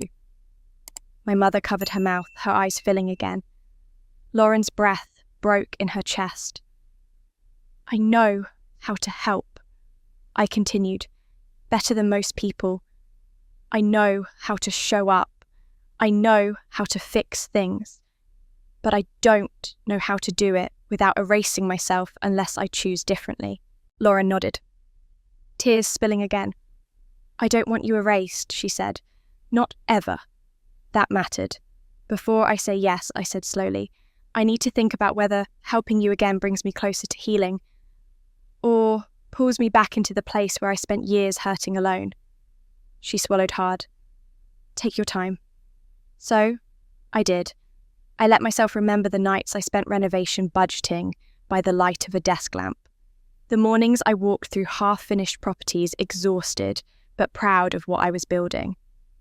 The first time my business account crossed into the black. The first time I stood inside Willow Creek after the last inspection, feeling a sense of pride no one else in my family had ever seen. All of those moments belonged to me. They weren't shared, they weren't celebrated, but they were mine. And answering her question meant deciding whether I could hold on to that strength while opening the door to this family again. After a long silence, I finally spoke. I want to help, I said carefully, but only if helping is healthy for both of us. Not one-sided, not hidden, not a quiet sacrifice no one sees. Lauren nodded quickly. Yes, that's what I want too. I stepped closer, keeping my voice steady, grounded. Helping you cannot mean doing everything for you. It cannot mean protecting you from every uncomfortable moment. It cannot mean taking on responsibilities you don't want to carry. I know, she whispered. And if something hurts me, I added, I will say it, out loud. You won't have to guess, and I need you to hear me when I do. Her eyes welled again. I will. I promise. I won't be the invisible backbone of this wedding, I said. I won't be the silent worker in the background. If I'm part of this, I'm part of it openly. She nodded again, covering her heart. You will be. My mother quietly stepped closer. We will make sure she is, she said, glancing meaningfully at Lauren. This time, none of us will disappear behind excuses. My father added, if we say we'll help, we'll follow through. We won't leave you carrying things alone. I nodded. It didn't erase the years behind us, but it mattered that they were trying. Finally, I looked back at Lauren. She waited, holding her breath. So, I gave her my answer. I'll help you, I said softly. Relief washed over her face, mixing with guilt and gratitude and something gentler hope, maybe. I let the moment breathe, then added, but we rebuild this together, with honesty, respect, and boundaries. I will set and you will keep. She nodded vigorously. I will. I held up my hand slightly, signalling the final condition. And this time, I said, I don't step toward you automatically. I don't bend myself to fit around your needs. We talk, we plan, we check in with each other. If something feels wrong, we stop and address it. We don't pretend. We don't gloss over it. Her voice cracked. Yes, anything you need. I looked at her, at my parents, at the room filled with the remnants of a morning none of us would forget, and I felt something I hadn't expected: steadiness, a sense of standing in my own life firmly for the first time. Then I stepped forward, not out of obligation, not out of fear, but out of choice, and said the words that marked the beginning of a new chapter. We do it differently now, I said, on my terms.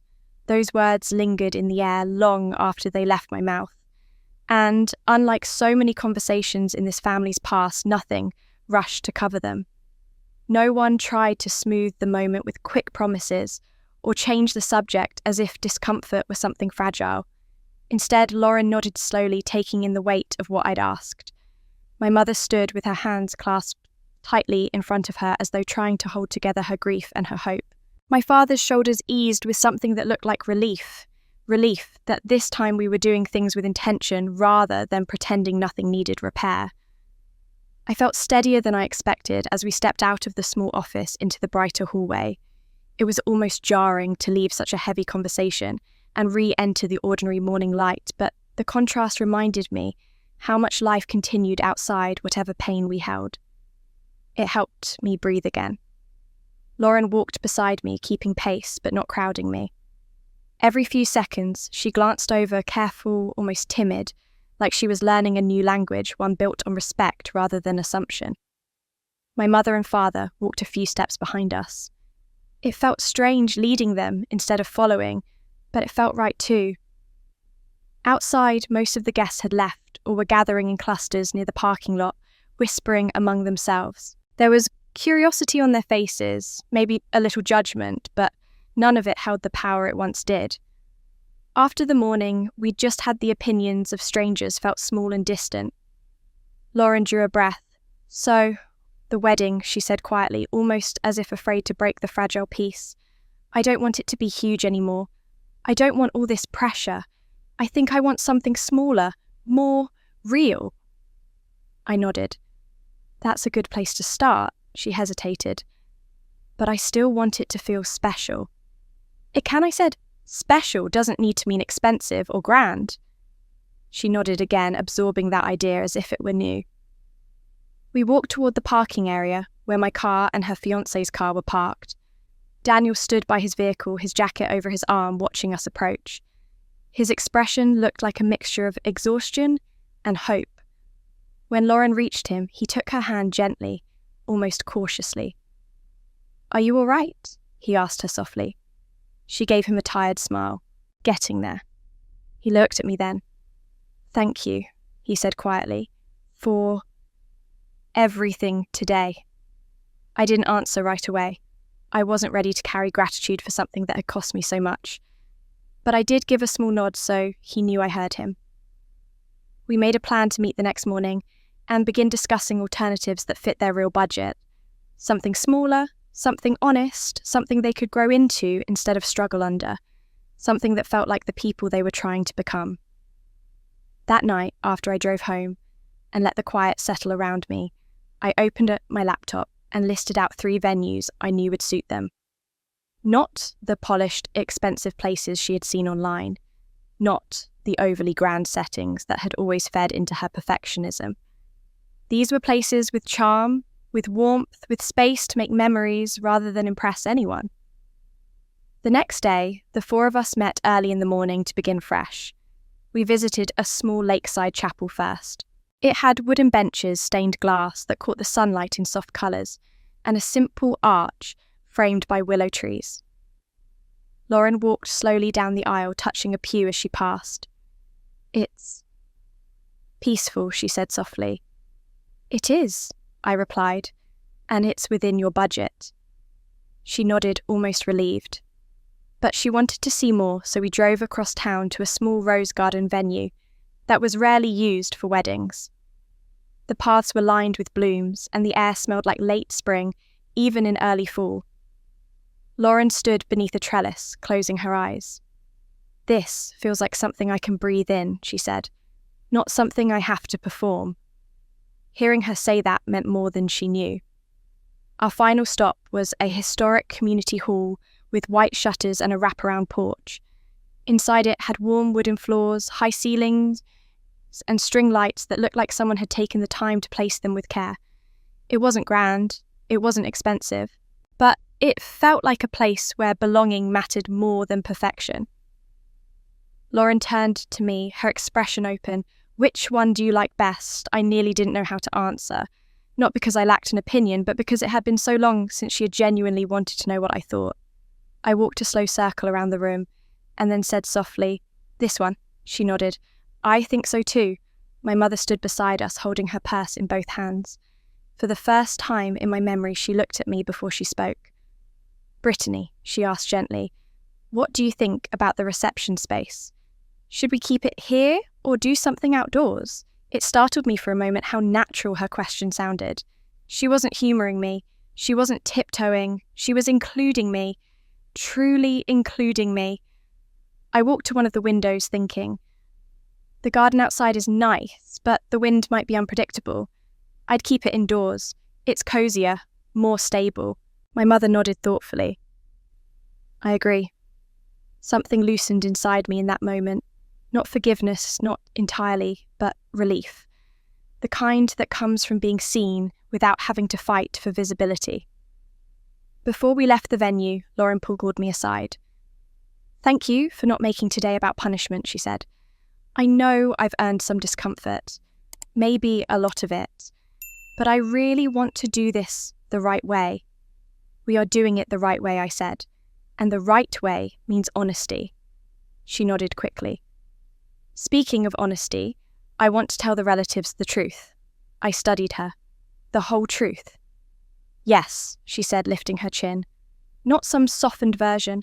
I want them to know I uninvited you, that I hurt you, and that the wedding was cancelled because I crossed a line. I don't want to hide anymore." It took me a moment to respond, not because I doubted her sincerity, but because hearing her say those words so openly struck something deep in me. "Then start with the people who matter most," I said quietly. "Your grandparents, Aunt Elise, the ones who will understand." She swallowed. "Okay, I will." We walked back to the car feeling a little lighter, a little stronger. Later that afternoon, while Lauren and Daniel reviewed vendor lists, my parents returned to their house to look for old albums and items. From when we were young, they said they wanted to remember things differently now. I didn't know what that meant exactly, but I appreciated the effort. That evening, my phone buzzed. A message from my mother. "Can you come by?" There was no panic in her text, just a request. When I arrived, she led me to the living room where a cardboard box sat open on the coffee table. Her hands trembled slightly as she reached inside and pulled out something wrapped in years of dust and quiet. Letters, stacked neatly, tied with twine, my handwriting on every envelope. "I found these in the old cedar chest," she said in a soft voice. "Letters you wrote, some addressed to me, some to the family, some never opened." She looked up at me with tears gathering. "I didn't know you were writing to us," she whispered. "I didn't know these existed." And just like that, another wound and another truth rose to the surface. When my mother said those words, she didn't shout them or whisper them. She spoke them in a quiet, trembling tone that made the room feel smaller, as if the walls themselves leaned in to hear what came next. I stood there staring at the bundle of letters resting in her hands. The twine frayed, the corners softened with age.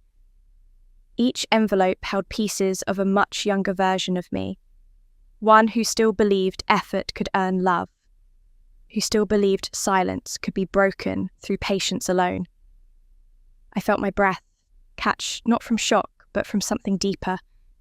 A piece of my life I had buried was suddenly here again, laid out on the coffee table like evidence of a truth I had tried to stop remembering. My mother looked down at the stack, brushing her thumb across the top envelope, as though afraid it might crumble. "I kept all of them," she said quietly. I didn't move. "What do you mean?" She looked up at me, then her eyes shining. "Every letter you mailed, every one you left on the counter or slipped under my door, even the ones you never finished, I kept them all." A strange rush of heat rose through me, part anger, part disbelief, part sorrow. "You kept them," I repeated slowly, "but you didn't answer any of them." She nodded, her expression tightening with something like regret and fear intertwined. "I know." For a moment, neither of us spoke. The room was silent, except for the hum of the lamp and the soft rustle of paper as my mother held the letters more tightly, as if afraid I might take them away. I finally stepped closer, stopping just short of the coffee table. "Why?" I asked. "Why keep something if you weren't going to respond?" She drew a shaky breath. "Because I didn't know how." I stared at her. "You didn't know how to write back to your own daughter." Her eyes closed briefly. I didn't know how to face what was inside them. She opened her eyes again, tears beginning to gather. "I would pick one up sometimes late at night, and I'd read your words and feel this terrible ache. You wrote about school, about projects you were excited about things you were learning. Sometimes you wrote about feeling left out. Sometimes you asked if we could talk. Sometimes you just said you missed me." Her voice broke, and every time I wanted to respond. But I was afraid of what I asked, the hurt catching in my throat. She swallowed hard, afraid of admitting how deeply I had hurt you, afraid of failing you again, afraid that if I started, I would have to face all the ways I had been absent when you needed me most. It felt easier to hold the letters and tell myself there would be a better moment, a more perfect moment to fix everything. She wiped her cheek, but that perfect moment never came. I stared at the letters, 1,000 memories stirring at once. I remembered the nights I spent writing them, sometimes by the glow of a tiny desk lamp in my first apartment, sometimes in the quiet of an early morning before work, sometimes during long, lonely holidays, when I hoped a message, even a small one, might remind her I still existed. I wrote them because it felt like the only way to keep a connection alive. "And you never mailed anything back," I said softly. "No," she whispered. "I didn't." Anger pressed at the edges of my chest, not the sharp, explosive anger I used to fear, but a slow, heavy kind, the kind that made the air feel too thick to breathe. "Do you know what it felt like," I said, "to keep reaching out into silence? to wonder if I said the wrong thing or asked too much, to hope you cared enough to answer someday. She closed her eyes, tears slipping down her cheeks. I knew you must have felt forgotten. I knew it even then, but I didn't know how to repair it without admitting how much damage I had done. I thought avoiding the conversation would protect you, protect both of us, but all I did was make the silence louder. I sank slowly onto the couch, feeling the weight of years settle onto my shoulders. I thought you didn't want to hear from me. She shook her head quickly. No, I did. Every letter meant something to me. I just let my guilt grow bigger than my love in those moments.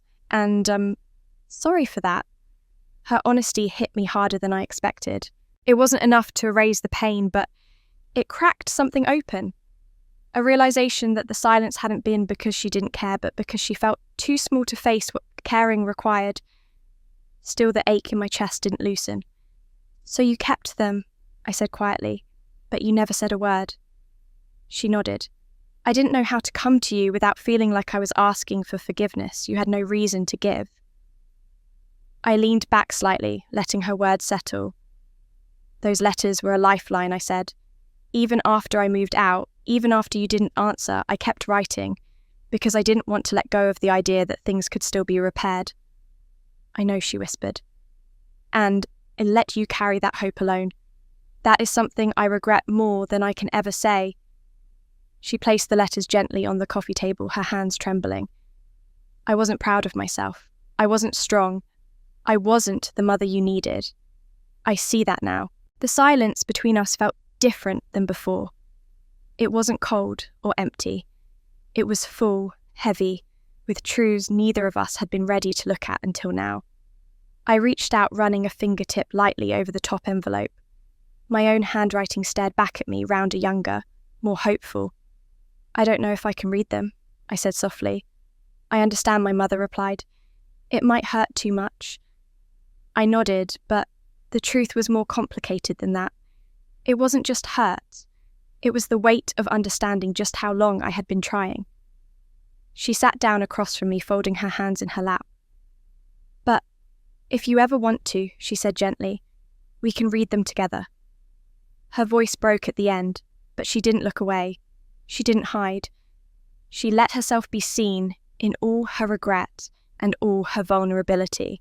And for the first time in years, I saw not the mother who failed me, but the woman who was finally trying to understand the damage she had done and the daughter she still hoped to know. We can read them together, she said quietly, and the room filled with a silence that wasn't loneliness anymore, but possibility. When she said those words, I felt something shift inside me. Not a dramatic break, not a sudden flood of forgiveness, but a small, steady loosening of a knot that had lived in my chest for far too long.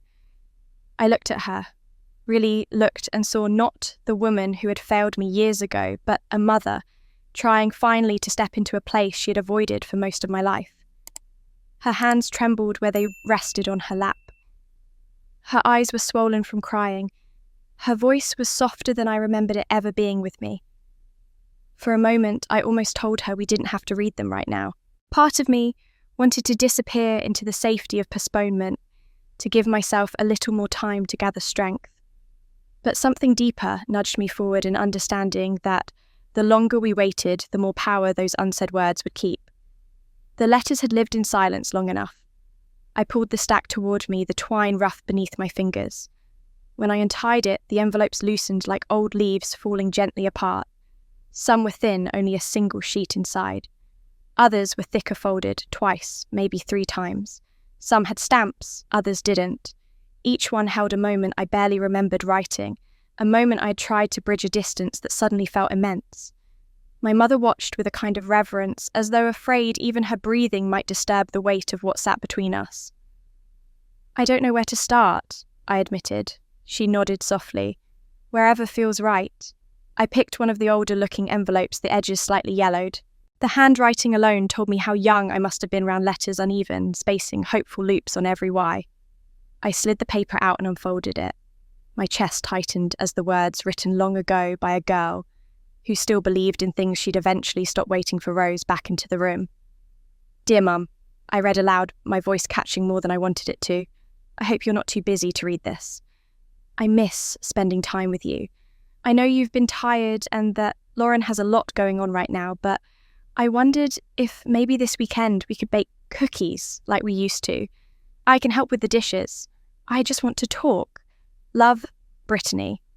My mother pressed a hand to her mouth, a small sound escaping her half-gasp, half-sob. I remember that week, she whispered.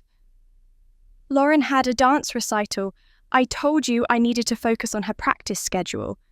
I didn't realize you were waiting for time with me too. You didn't ask, I said quietly, and I didn't say anything. She nodded, the truth landing heavily. You shouldn't have had to. I folded the letter gently and set it aside. The silence that followed wasn't harsh. It was thoughtful, reflective, the kind that lets both people breathe without running from the discomfort. I reached for another envelope, this one, written when I was older, the handwriting sharper, more controlled. I unfolded it slowly. Mum, I began reading. I know things have been busy. I know Lauren needs a lot of help getting ready for her senior year, and I know you and Dad are working more hours to pay for everything. I just wanted you to know that I got an A on my biology final. I'm proud of it, and I wanted you to know because it made me think of when you used to help me study. I hope you're doing okay. I love you. Brittany. My voice shook on the last line. I took a slow breath, grounding myself. My mother bowed her head, tears spilling freely now. I never saw this, she whispered. I never told you how proud I was. You must have thought it didn't matter to me. I didn't answer immediately. I didn't trust myself not to break. Eventually, I said softly, I thought a lot of things back then. She reached out slightly, not touching me, but as if asking permission to be nearer to the moment. You were doing so much on your own, she said. I thought your quietness meant you didn't want attention.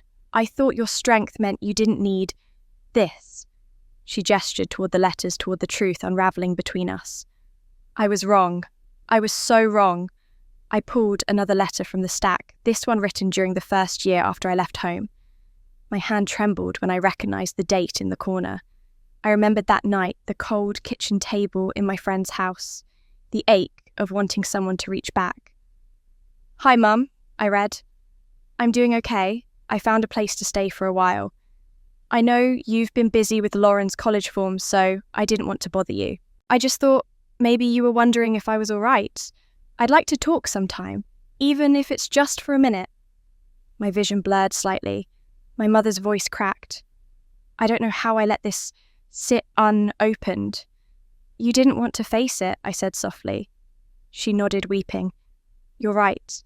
I set the letter down, feeling exhaustion pull at the edges of me. Not physical exhaustion, but emotional, the kind that comes from holding open doors long kept shut. You weren't supposed to face it alone, my mother said. You should never have had to.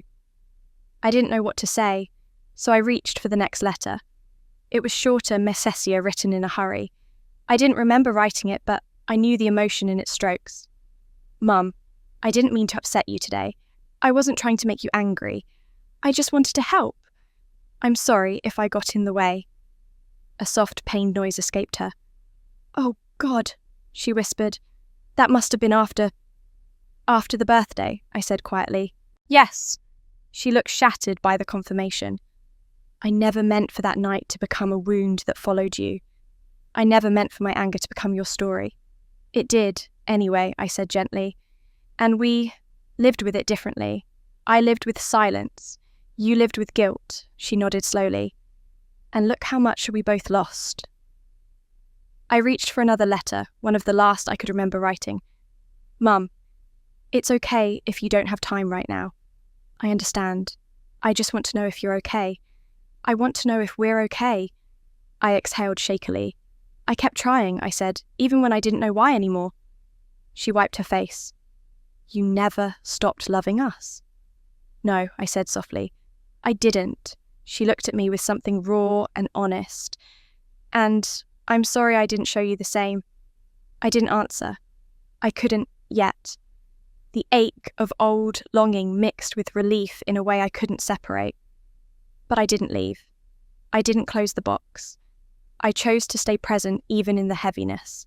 We continued reading for a while, some letters, hopeful, others hurting many, somewhere in between. As we read, the emotional distance between us softened, not erased, but softened enough for something new to take root. Somewhere along the way, without either of us noticing at first, the doorway to the living room quietly filled with a familiar silhouette. Lauren. She stood there, motionless, her hands clasped in front of her, tears streaming down her face as she listened to the pieces of my childhood she had never known. And when I finally looked up, she whispered, voice breaking, "Brittany." I didn't know. When Lauren whispered those words from the doorway, her voice cracked with something I hadn't heard from her before. Not fear, not shock, not embarrassment. It was something quieter, smaller, something that slipped beneath the things she usually used to protect herself. She wasn't standing like the sister who had demanded I leave her wedding. She wasn't holding herself like the daughter who always took center stage. She stood there like someone who had finally walked into a truth she could no longer look away from. My mother turned slightly, her hand still resting on the stack of letters. She didn't say anything. She didn't need to. This moment was for me and Lauren something long overdue, something fragile and necessary. I set the last letter down slowly and faced my sister. She walked into the room on unsteady feet, brushing at her cheeks as if the tears surprised her. "I didn't know about the letters," she said, her voice trembling.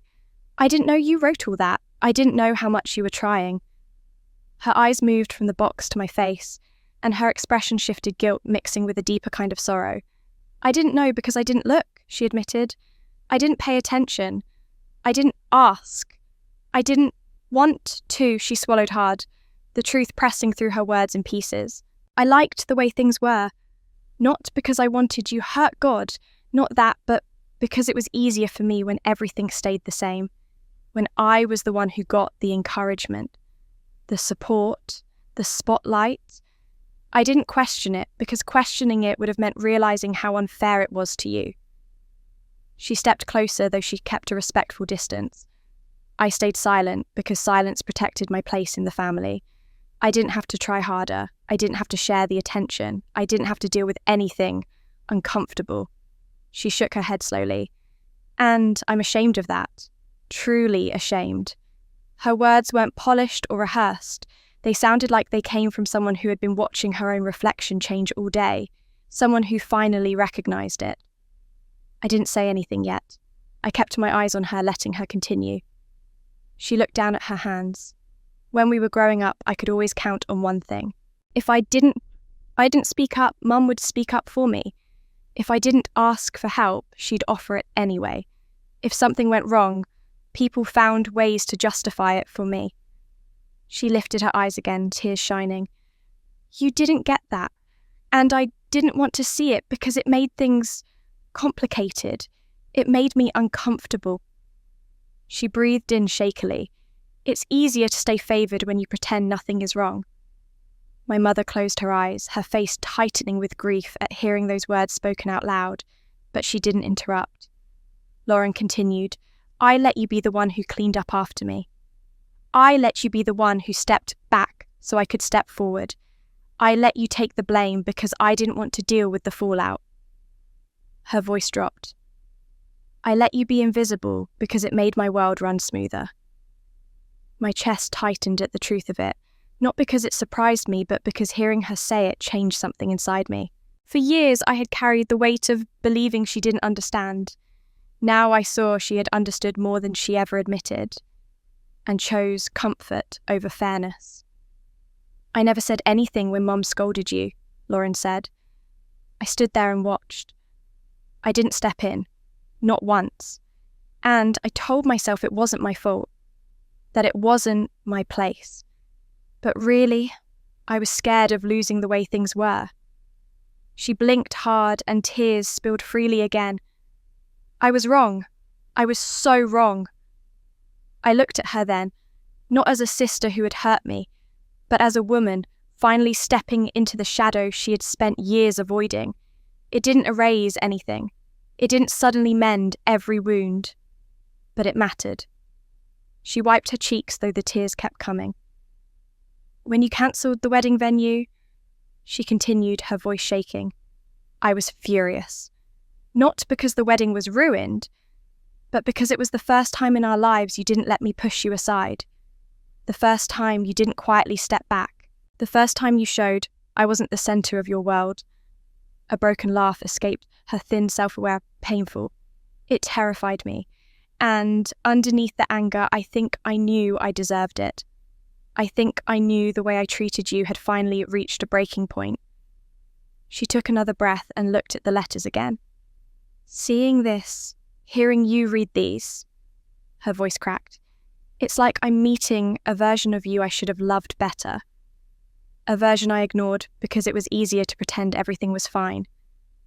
I let her words settle. I didn't speak yet. I wanted to hear everything she needed to say. She lowered herself onto the edge of the coffee table, folding her hands together. I can't fix the years, she said softly. I can't rewrite the birthdays you spent alone, or the nights you reached out and got silence, or the conversations you waited for that never came. She shook her head. I can't change who I was. Her eyes lifted to mine. But I can change who I am from here on out. The sincerity in her voice felt different this time. Not performative, not shaped by fear or desperation, but grounded in something real. I don't just want you at my wedding, she said, her voice steadying. I want you in my life. I want to be your sister, in a way I've never been before. I want to show up. I want to ask questions. I want to know you, not the quiet version, not the version who held everything inside, but the real you, the woman who built a business from nothing, the woman who stood up for herself today, the woman I should have fought for years ago. Her mother's breath caught. Even she seemed moved by the depth of Lauren's admission. Lauren's voice grew softer. I'm not asking for forgiveness today. I don't expect it. I just want the chance to show you I can be different. I want to earn back the relationship I threw away. All the while, she kept her eyes on mine, refusing for once to look away from the hard parts. I know it's going to take time, she said quietly, and patience, and consistency, and honesty. And I am ready for that. I want to prove to you that you matter to me, not because it's convenient, not because it looks good, but because it's true. Then she whispered, so soft I almost missed it. Even if you never forgive me fully, I still want you beside me as my sister. The room fell into a deep, fragile silence. My mother pressed a hand to her heart. My father had come into the doorway at some point and stood there watching tears caught in the lines of his face. But no one spoke. Lauren looked at me with hope and terror braided together, and I listened, but I did not answer yet. I didn't answer her then not because I didn't feel anything, but because I felt too much. Her apology was real raw enough to shake something loose inside me, but my heart needed time to absorb it. So, instead of giving her a quick reassurance or retreating into silence, I simply breathed and nodded once, letting the moment settle without closing it. She understood. I could see it in the way her shoulders lowered, not in defeat, but in acceptance. In the days that followed, something unusual happened. Nothing dramatic, nothing chaotic. Just quiet effort, real effort. Lauren reached out every morning, not with long messages or grand promises, but with small check-ins. My mother asked how I felt before offering an opinion. My father began showing up early to meetings about the wedding, not to take over, but to help carry chairs or bring pastries. The three of them began treating me not as a background character, not as someone who would always find her own way, but as someone whose presence mattered. By the time the new wedding day arrived, it felt less like a rushed event and more like a slow rebuilding of something broken.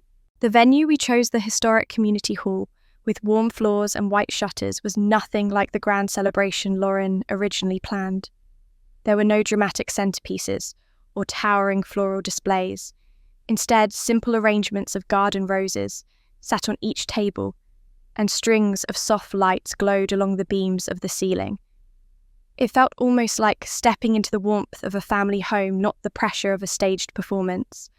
As I walked inside that morning, carrying a small bag of last-minute items we'd picked up the day before, I paused for a moment in the doorway and let the space wash over me. Guests were already beginning to arrive, whispering and settling into chairs, some clearly curious about how the new wedding had come together after the disaster of the original date. I could hear two older women murmuring in the corner. "Isn't that the sister?" one said quietly. "Yes, the one who owns the venue," the other replied. "The one who, well, you know." I felt their eyes on me, the same curious gaze that followed me in childhood, people wondering how exactly I fit into the family portrait. But this time, instead of shrinking or slipping into the background, I took a slow breath and stood straighter. Their whispers didn't hold the same power they once did. They were just background noise now, not judgments I needed to swallow whole. Lauren spotted me from across the room and hurried over her dress, held lightly in one hand so she wouldn't step on the hem. She looked beautiful, not in an elaborate way, but softly, naturally. Her hair was pulled back with a simple pearl pin, and her makeup was gentle, the kind that let her real features show. "You made it," she said, breathless with nerves. I smiled, surprised at how natural it felt. "Of course I made it." She exhaled as though she'd been waiting for that small reassurance all morning. "I'm glad." We walked together toward the back room where the final preparations were happening. The atmosphere was calm, not perfectly quiet, but warm, purposeful. Daniel stood with his groomsmen adjusting his tie. My parents hurried around checking candles and making sure the guest book table had enough pens. Everyone moved with intention, not panic. Somewhere in the movement of that room, I realized how different this day felt. It wasn't about impressing anyone. It wasn't about proving anything. It was about showing up, really showing up for the people who were finally ready to meet each other honestly. Before the ceremony began, Lauren pulled me aside to a small alcove near the window. "I've been wanting to talk to you," she said. "Just for a moment." I nodded, waiting. She bit her lip, her voice dropping. "These last few days, I've been trying to understand who we were growing up, who I was, and I keep seeing things I wish I had noticed sooner."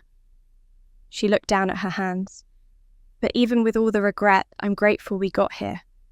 I'm grateful for this chance." I felt something soften inside me again, slowly, carefully. "We're both learning," I said.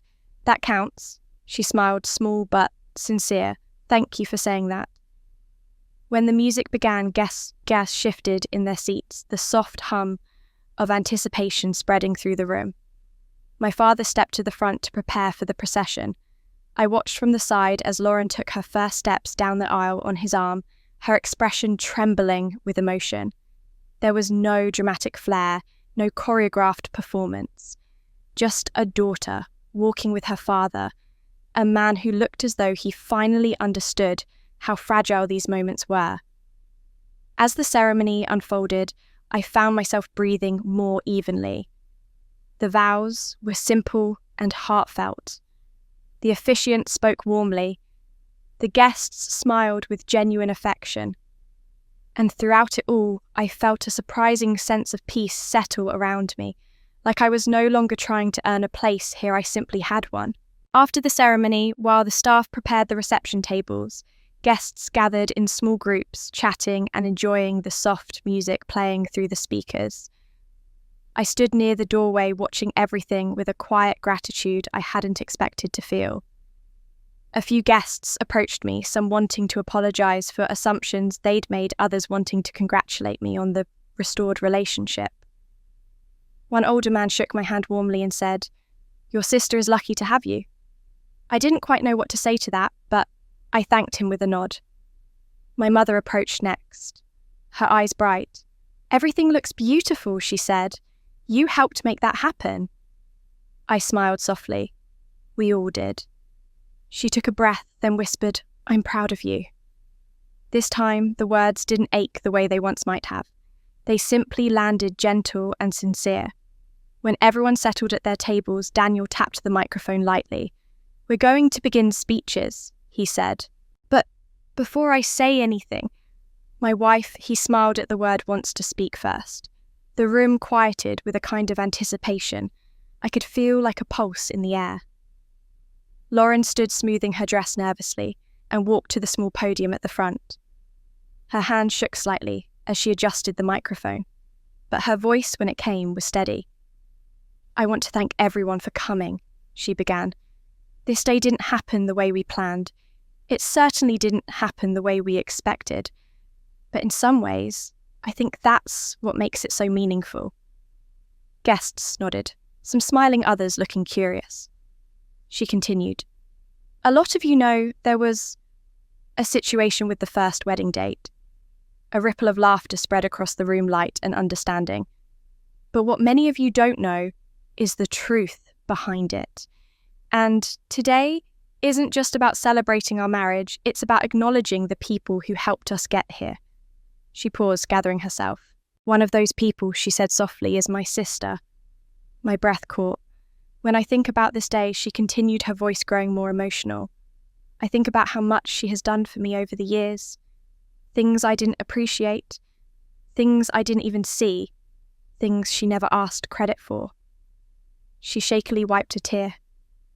I think about the sacrifices she made quietly, the support she gave without being asked, and the love she carried even when I didn't return it. I felt the room shift, eyes turning toward me with a softness that wasn't pity, but recognition. Lauren continued, "I grew up taking her for granted, and I hurt her in ways I can never undo. But she still stood by me. She still helped me rebuild this wedding, not because she had to, but because she chose to. Because that's the kind of woman she is, the kind of sister I'm learning to deserve." Her voice broke fully then. She placed a hand against her heart. "I want to all of you to know that this day is possible because of her. And I want her to know I see her now. I see the value she brings into every room. I see the strength she carries, and I see how much I want her in my life going forward." She took a deep breath, her eyes meeting mine across the room. Then she said the words that caught everyone breathless. "Brittany, will you come join me at the front of the room?" When Lauren called my name across the reception hall, the room fell into a stillness so heavy I could almost feel it settle against my skin. Forks paused, mid-air, chairs creaked softly as guests adjusted to see better, and the music faded into the background like it knew this moment required something quieter. My heart thudded once hard against my ribs. She was inviting me forward not as a gesture, not for show, but with a sincerity that felt almost fragile. I stood slowly. My chair scraped lightly against the wooden floor, the sound strange in the hush. Eyes followed me, curious, hopeful, surprised. For years those stares would have made me shrink, but today something in me held steady. I walked toward my sister, one step at a time, not rushing, not hiding, feeling each footfall like it was anchoring me more firmly into a life I had spent so long surviving rather than living. Lauren waited near the podium, her hands clasped in front of her. When I reached the front, she reached out slightly, not to grab me, but to show she was welcoming me into the space. I stood beside her, aware of the heat of the stage lights, the low murmur of anticipation, the weight of an entire room waiting for what came next. She took a shaky breath and turned back to the microphone. "I asked my sister to come up here," she said, "because there's something I need to say to all of you, something I should have said long ago." A ripple moved through the room. Guests leaned forward, sensing the tension beneath her steady voice. "You all know the wedding today is not the one we planned," she continued. "What you may not know is why." She glanced at me briefly, then faced the crowd again. "The truth is, the first wedding fell apart because I treated my sister in a way no one deserves to be treated." I felt the room tighten, dozens of eyes shifting between us. She didn't waver. "I uninvited her," she said plainly, late at night, through a text message, after she helped me in ways I never appreciated. Whispers rose, then quieted again. "I told myself she wouldn't care," she said. "I told myself she didn't fit the vibe. I told myself it didn't matter." She shook her head slowly. But I was wrong. So wrong. She took another breath, unsteady, honest. "And I need you all to know something else. The venue we lost that day, the one I bragged about for months, the one we thought was our greatest stroke of luck. She paused. It belonged to her. My sister. She owned it. She built it. She turned an empty warehouse into something beautiful. And she never once told us because she never wanted credit or praise. A stunned silence swept across the tables. A few guests gasped softly. One woman pressed a hand to her heart. Daniel looked humbled, eyes fixed on Lauren with deep respect. She gave us that venue for practically nothing, Lauren said. She made it possible for us to have our dream wedding, and we repaid her with silence, with assumptions, with disregard. My mother, seated near the front, lifted a trembling hand to her mouth. She looked at me with a mixture of pride and heartbreak expressions I had longed for so many years ago, now arriving all at once. Lauren continued, I didn't just take her for granted. I built a whole life without truly seeing her. I let old habits keep me in a place of comfort while she stood on the outside. She swallowed, and when she finally chose to stand up for herself, I saw the truth. A truth I'd avoided for years. She shifted to face me directly. You didn't ruin my wedding. You gave me a chance to understand the kind of sister I want to be, and the kind of sister I want to have. My throat tightened. I kept my hands loosely at my sides, grounding myself. But there's more, she said, turning back to the crowd. Because today isn't about blame. It's about honesty. It's about healing. It's about acknowledging the people who deserve acknowledgement. She nodded toward our parents, who both looked shaken, in the most human way, kindness mixing with regret. My parents, she continued, are learning alongside me. They're seeing things they didn't see before.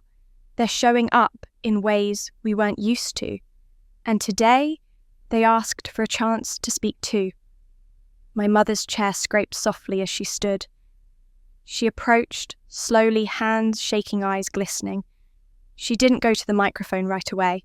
Instead, she paused beside me, placing a tentative hand on my shoulder as though asking permission to offer closeness. I didn't move away. She stepped to the microphone, her breath catching before her words found strength. I want to say, she began, that I am proud of both my daughters. Her voice wavered. And I am sorry. Deeply sorry. She looked at me directly, speaking not just as a mother, but as a woman confronting her own flaws. I missed things I should have seen. I allowed patterns I should have corrected.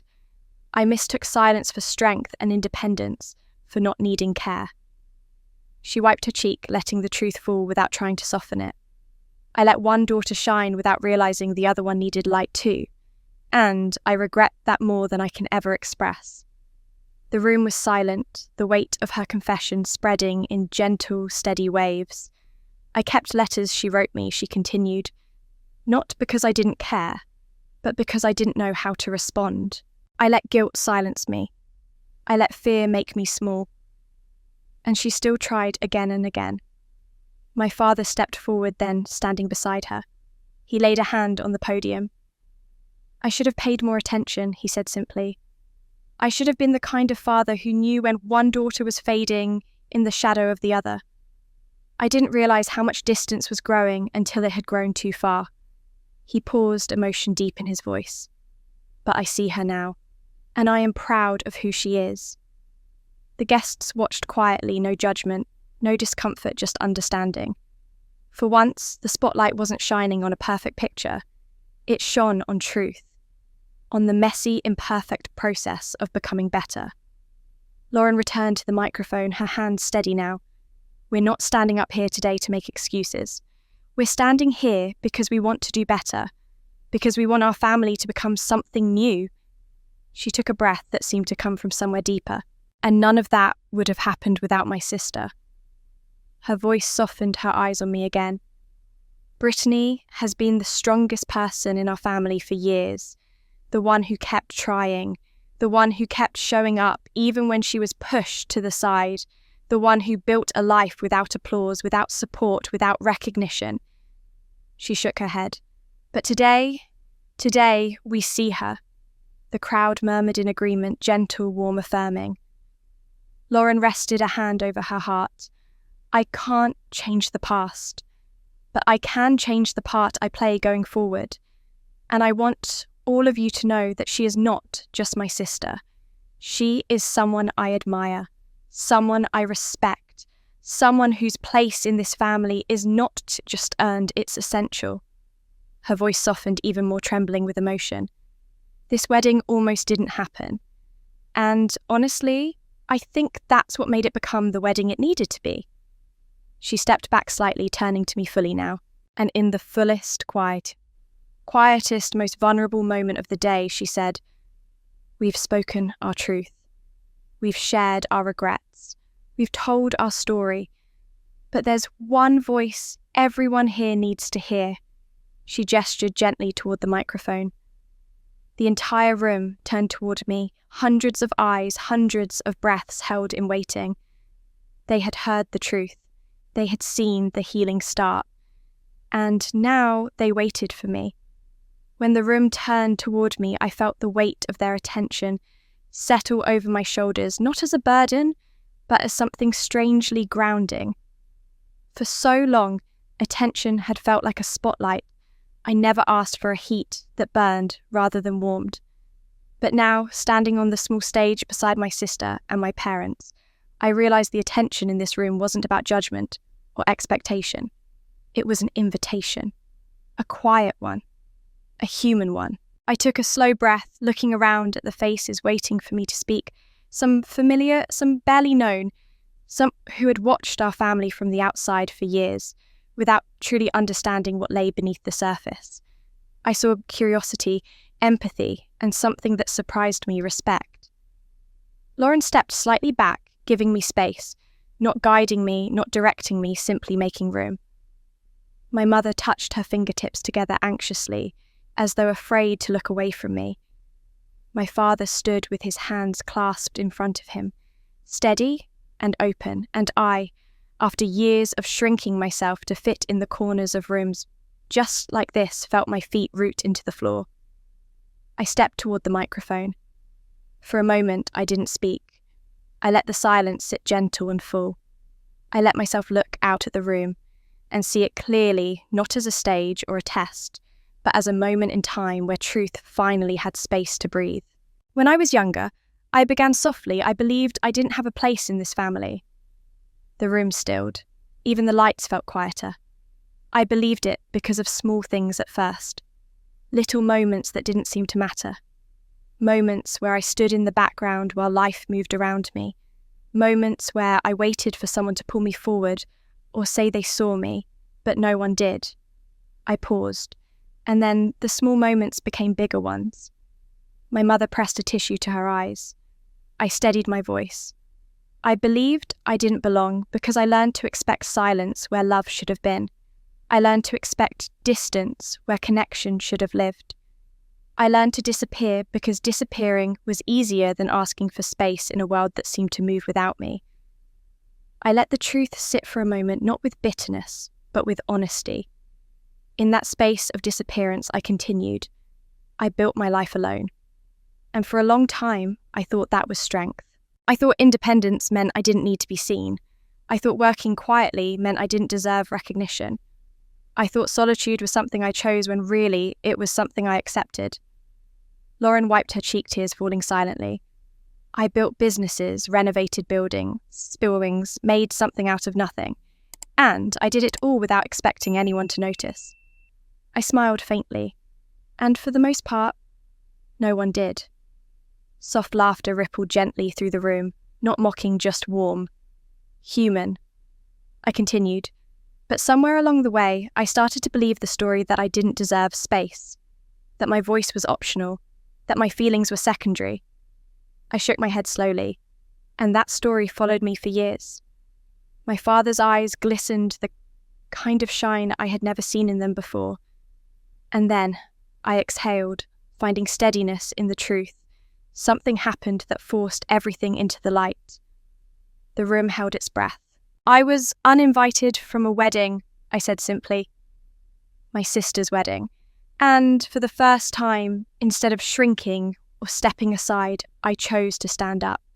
Not to punish anyone, not to hurt anyone, but because I finally understood that stepping aside wasn't humility, it was erasure. Lauren looked down, but not in shame, in deep reflection. I chose to act because I finally understood that boundaries are not walls, they're doors, and sometimes the door has to close before anyone realizes how much they took your open one for granted. A few guests nodded their expressions thoughtful. That moment, the cancellation, the confrontation, the truth that came out of it, was painful. It forced all of us to see things we'd been avoiding, but it also gave us something rare. I glanced at my sister, then my mother, then my father. It gave us a chance to start over. Not from a place of pretending, not from a place of obligation, but from a place of truth. The room softened around us. I could feel it. For the first time, I said, I see my family working to understand me, not the quiet version, not the useful version, not the version they assumed I was, but the woman I've grown into. And I'm learning to see them too, not as the people who failed me, but as people who are finally ready to grow with me. My mother covered her mouth with her hand, tears slipping freely. I'm not afraid of taking up space anymore, I continued. I'm not afraid of speaking. I'm not afraid of being seen. And I'm not afraid of being part of this family, not as a shadow, not as an afterthought, but as someone who belongs. The room seemed to expand with the words. I used to think belonging meant waiting for someone to choose you, I said, voice softening. But now I understand something different. Belonging isn't something given, it's something claimed, something stepped into. I looked at Lauren, and she met my eyes with an expression full of gratitude, regret, hope, and something newly forming respect. This family is imperfect, I said gently. So am I. But we're learning. And today I am choosing something I've never allowed myself to choose before. I paused, letting the moment settle as the room leaned in. I'm choosing my place in this family. Not the place given to me, not the place I accepted out of habit, but the place I deserve, the place I build with them, the place I step into willingly. Daniel reached for Lauren's hand. My mother sobbed quietly. My father nodded slowly as though the words knitted something back together inside him. I stepped away from the microphone. The room rose in a wave of applause, not loud or explosive, but warm and steady, like a tide that wrapped gently around me. People stood not out of politeness, but in genuine acknowledgement. Lauren reached me first, her arms hesitating for a moment before opening slightly, an invitation rather than an assumption. I stepped into her embrace not as a duty, but as a choice. She held me tightly, whispering into my shoulder, "Thank you. Thank you for giving me the chance to be better." My mother came next, then my father, all of us forming a small, trembling circle that felt both fragile and incredibly strong. The photographer approached quietly. "Family photo," she asked gently. For the first time in my life, I didn't freeze or pull back or wonder where to stand. I walked forward with them taking my place. Not at the edge, not in the back, but beside them, shoulder to shoulder, visible, present, unhidden. As the photographer lifted the camera, Lauren slipped her hand into mine. My mother rested her hand on my back. My father stood with pride instead of hesitation. The camera clicked once, and in that quiet moment, surrounded by people who were finally ready to see me, I whispered more to myself than to anyone else. This time, I know I belong. Brittany's story reminds us how deeply silence can shape a family, and how powerful it is when someone finally finds the strength to speak. After years of being overlooked, she chose to stand tall in her own life, and in doing so, she opened a door her family never knew how to walk through. It was not revenge that changed them. It was truth. It was the quiet courage of someone who had spent a lifetime staying small, finally choosing to step into her full place at the table. When she stood beside her sister at the wedding and said she belonged, it wasn't about winning. It was about healing.